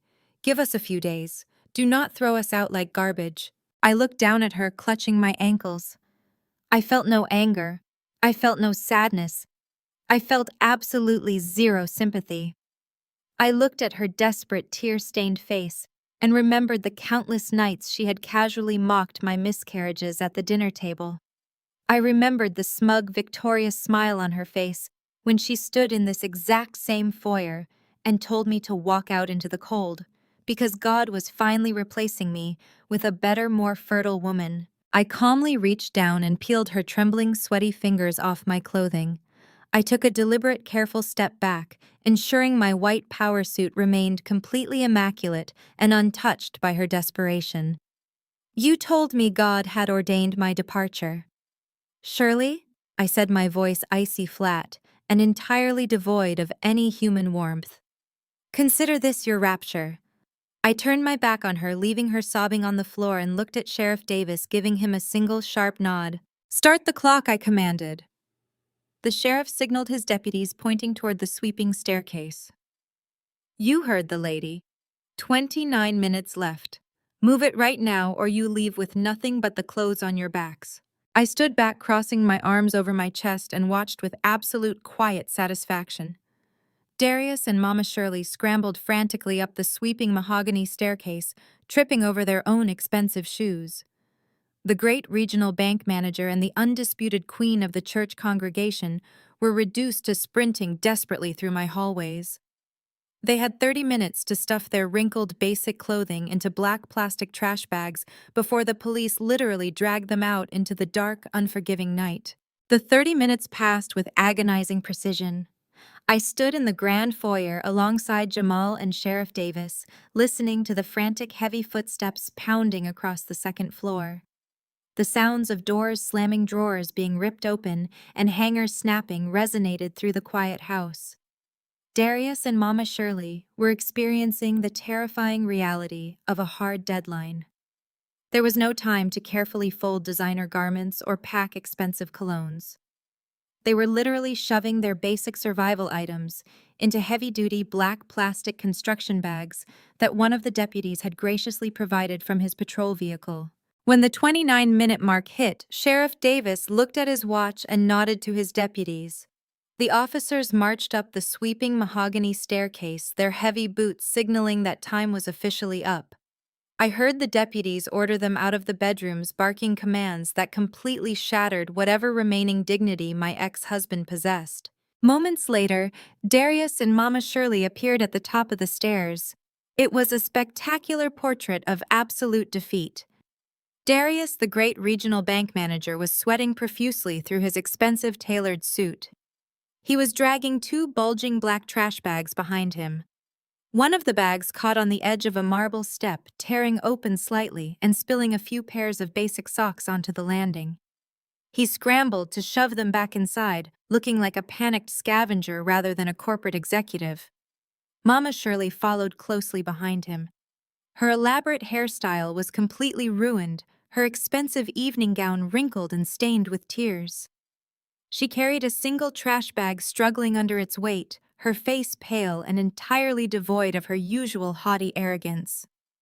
They slowly descended the stairs, taking the longest, most humiliating walk of their entire lives.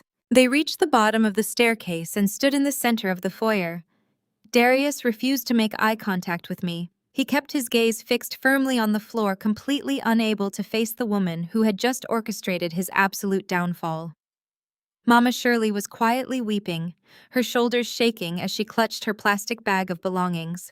"Move it outside," Sheriff Davis commanded, pointing toward the open front doors. "You are officially vacating the premises. If you step foot on this property again, you will be arrested for criminal trespassing." Darius swallowed hard, nodding silently. He grabbed his trash bags and trudged out the front door, stepping out into the cool, humid night air. Mama Shirley followed, dragging her bag across the porch. I walked out right behind them, stopping at the edge of the grand entrance, leaning casually against the doorframe to watch their final exit. Darius walked heavily down the wide stone steps and headed straight for the driveway. The gleaming white Tesla Model X sat parked perfectly under the warm glow of the exterior estate lighting. The massive, ridiculous red gift bow was still strapped securely to the hood, mocking him. He reached into his pocket and pulled out the sleek black keycard. He took a step toward the driver's side door, fully intending to load his trash bags into the luxury vehicle he had purchased with stolen funds. Jamal stepped out onto the porch right next to me and cleared his throat loudly. "I would not do that if I were you, Darius," my brother-in-law called out, his voice cutting sharply through the night air. "That vehicle was purchased using a joint credit line that is currently frozen and under federal review. Taking that car across county lines right now would be considered fleeing with stolen corporate assets." "You do not own that car, Darius. The bank does." Darius froze his hand, hovering just inches above the door handle.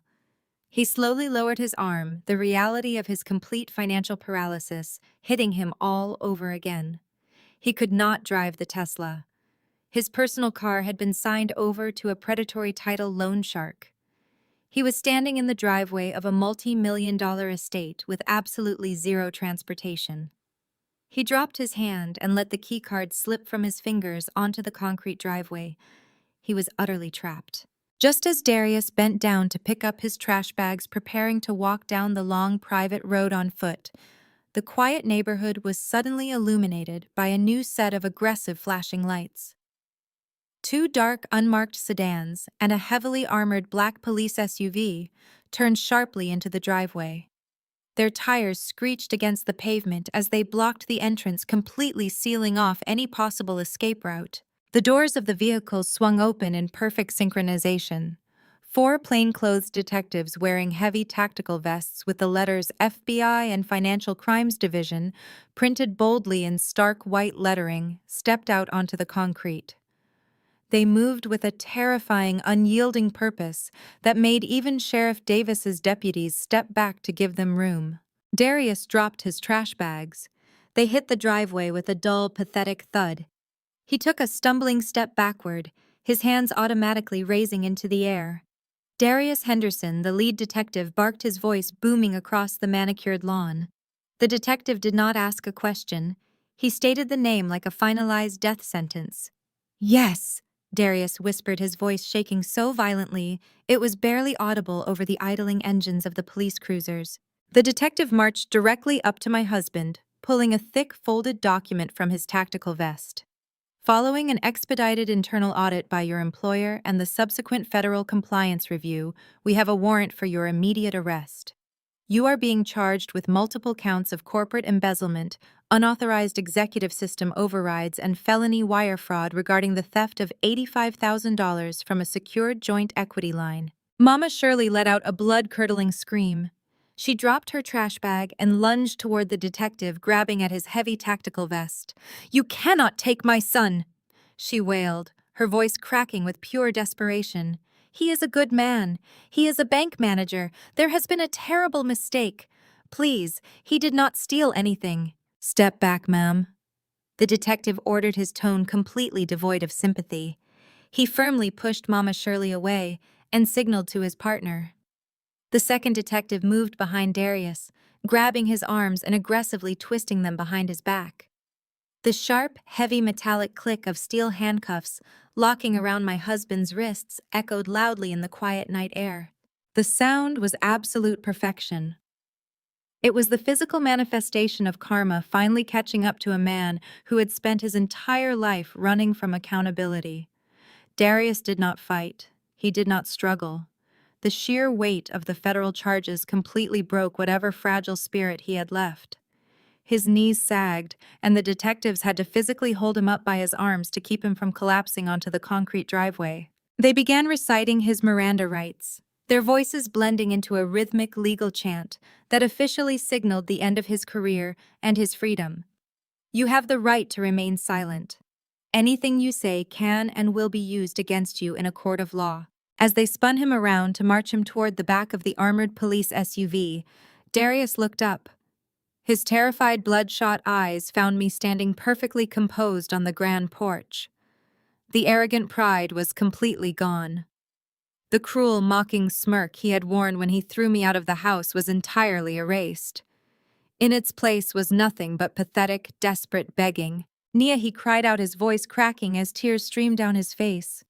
"Nia, please, you have to help me. Call Jamal. Have him represent me. Please, Nia, post my bail. I am begging you. I am your husband. Please do not let them take me to jail. I will do anything." I did not move. I did not blink. I slowly turned my head and looked at the expensive catering table situated on the patio just a few feet away. I walked over, picking up a crystal flute filled with premium imported champagne that had been poured specifically to toast to my replacement. I walked back to the edge of the porch, holding the glass elegantly in my hand. I looked down at the pathetic handcuffed man being shoved into the back of a police vehicle. I took a slow, deliberate sip of the expensive champagne, savoring the crisp victory. "I would love to, Darius," I said, my voice perfectly smooth and carrying effortlessly across the quiet driveway. "But I have a mortgage to manage." The detective slammed the heavy door of the SUV, shutting away his desperate, sobbing pleas. The police vehicles threw their gears into reverse, turning smoothly and accelerating down the private drive, their flashing lights disappearing into the dark night. They drove away, taking my treacherous husband straight to a federal holding cell. Mama Shirley was left entirely alone. She stood shivering on the cold concrete curb, clutching a single black plastic trash bag, waiting desperately for an Uber that she could barely afford. The undisputed queen of the church was completely ruined. I stood on the porch of the magnificent estate I had built with my own money. I looked out into the quiet, peaceful night, taking one final breath of absolute freedom. Then I stepped backward into the warm, inviting light of my beautiful foyer. I firmly pulled the heavy custom oak door shut.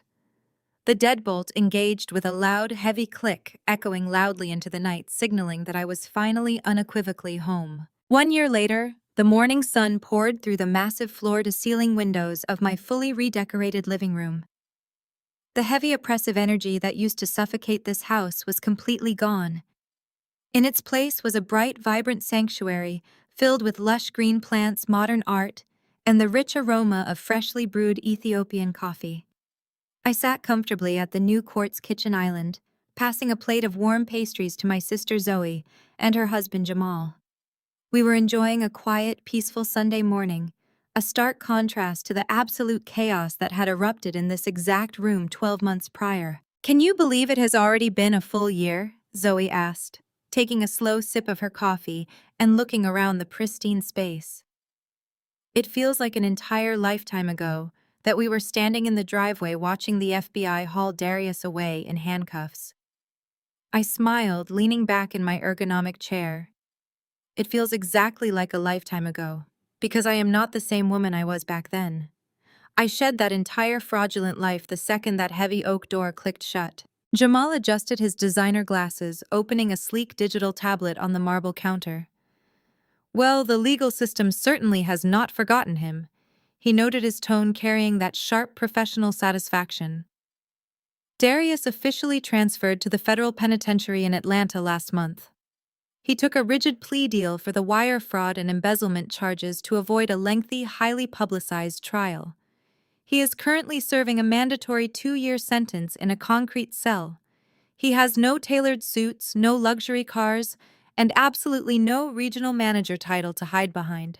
His cellmate probably does not care about his golf handicap or his imported Italian marble." We shared a collective, knowing laugh. The man who had based his entire existence on projecting fake wealth was now wearing a state-issued uniform and earning pennies an hour working in the prison laundry room. And Mama Shirley Zoe chimed in, her eyes gleaming with the latest community updates. The mighty matriarch of Greater Hope Fellowship has completely fallen from grace. After the pastor publicly denounced her family to save his own reputation, the senior church mothers entirely ostracized her. She was politely but firmly asked to step down from the choir and the hospitality board. Without Darius's stolen credit to fund her lavish lifestyle, she was swiftly evicted from her upscale townhouse. She is currently living in a cramped one-bedroom low-income apartment on the east side of the city. She takes the public bus to a different, much smaller church, now where nobody knows her name, and nobody cares about her fabricated legacy. I nodded slowly, feeling absolutely no pity. She had spent years trying to make me feel small and insignificant. She had cheered when her son threw me out into the cold. Now she was living the exact life she had viciously wished upon me. "What about Jada?" I asked, setting down my coffee mug. "I have not checked her social media in months." "There is no social media left to check," Jamal replied smoothly. She deleted all her accounts after the scandal broke. Her father, the esteemed pastor, completely cut her off financially to salvage his ministry and prove he did not condone her extortion. The bank CEO successfully covered up his involvement with a massive team of high-priced lawyers, leaving Jada to shoulder the entire public disgrace alone. She is currently working a minimum-wage retail job at a local strip mall. She is raising a child entirely by herself in a tiny rented duplex. There are no fancy baby showers, no VIP parking spots, and certainly no white Tesla Model X. She traded her dignity for a quick payout and ended up with absolutely nothing. The universe had successfully executed a flawless balancing of the scales. Every single person who had conspired to steal my peace, my property, and my dignity was now drowning in the natural, devastating consequences of their own blinding arrogance. They had dug a massive pit for me and ended up burying themselves. But I was not focused on their destruction anymore. I was entirely focused on my elevation. "All right, Jamal," I said, shifting the conversation to the real reason I had invited them over this morning. "Let us talk about the closing documents. Are we officially cleared?" Jamal smiled a wide, victorious grin and tapped his tablet. "The funds cleared the escrow account at 8:00 yesterday morning, Naya. The sale is completely finalized." I let out a deep, cleansing breath. Over the past 12 months, the local real estate market had experienced an unprecedented, massive boom. Property values in my exclusive neighborhood had skyrocketed. I had quietly listed the estate, evaluating the market trends with the precision of a senior appraiser. Last week, I officially sold the luxury house for exactly double its original purchase price. I walked away with a staggering multi-million-dollar profit securely deposited directly into my private corporate accounts. "So what is the next move?" Zoe asked, her eyes shining with pride. "Are you buying a bigger mansion? Are you traveling the world?" I shook my head, looking out the window at the bright morning sky. "I am starting a foundation," I announced. "I have already drafted the initial business plan. I am using a significant portion of the profits from the sale of this house to launch a nonprofit organization specifically designed for young Black women. We are going to teach them high-level financial literacy, credit-building strategies, and the mechanics of commercial and residential real estate acquisition." Zoe smiled, reaching across the island to squeeze my hand. "You are going to teach them how to build their own empires." "Exactly," I said, my voice filled with absolute unshakable purpose. "I am going to make sure they know how to secure their own deeds, form their own blind trusts, and protect their own assets. I am going to give them the tools they need to ensure they never, ever end up homeless at the whim of an arrogant man. I want to build an entire generation of women who hold the keys to their own destinies." Jamal raised his coffee mug in a silent, powerful toast. "To the new empire," he said proudly. I clinked my mug against his, feeling a profound, overwhelming sense of freedom. The painful chapter of my life was permanently closed, and the ink was completely dry. They say the best revenge is living well. But they are wrong. The best revenge is holding the deed to the ground they stand on and letting their own arrogance dig the grave. When Darius pointed at the door and told me to get out, he had no idea he was giving me the keys to my absolute freedom.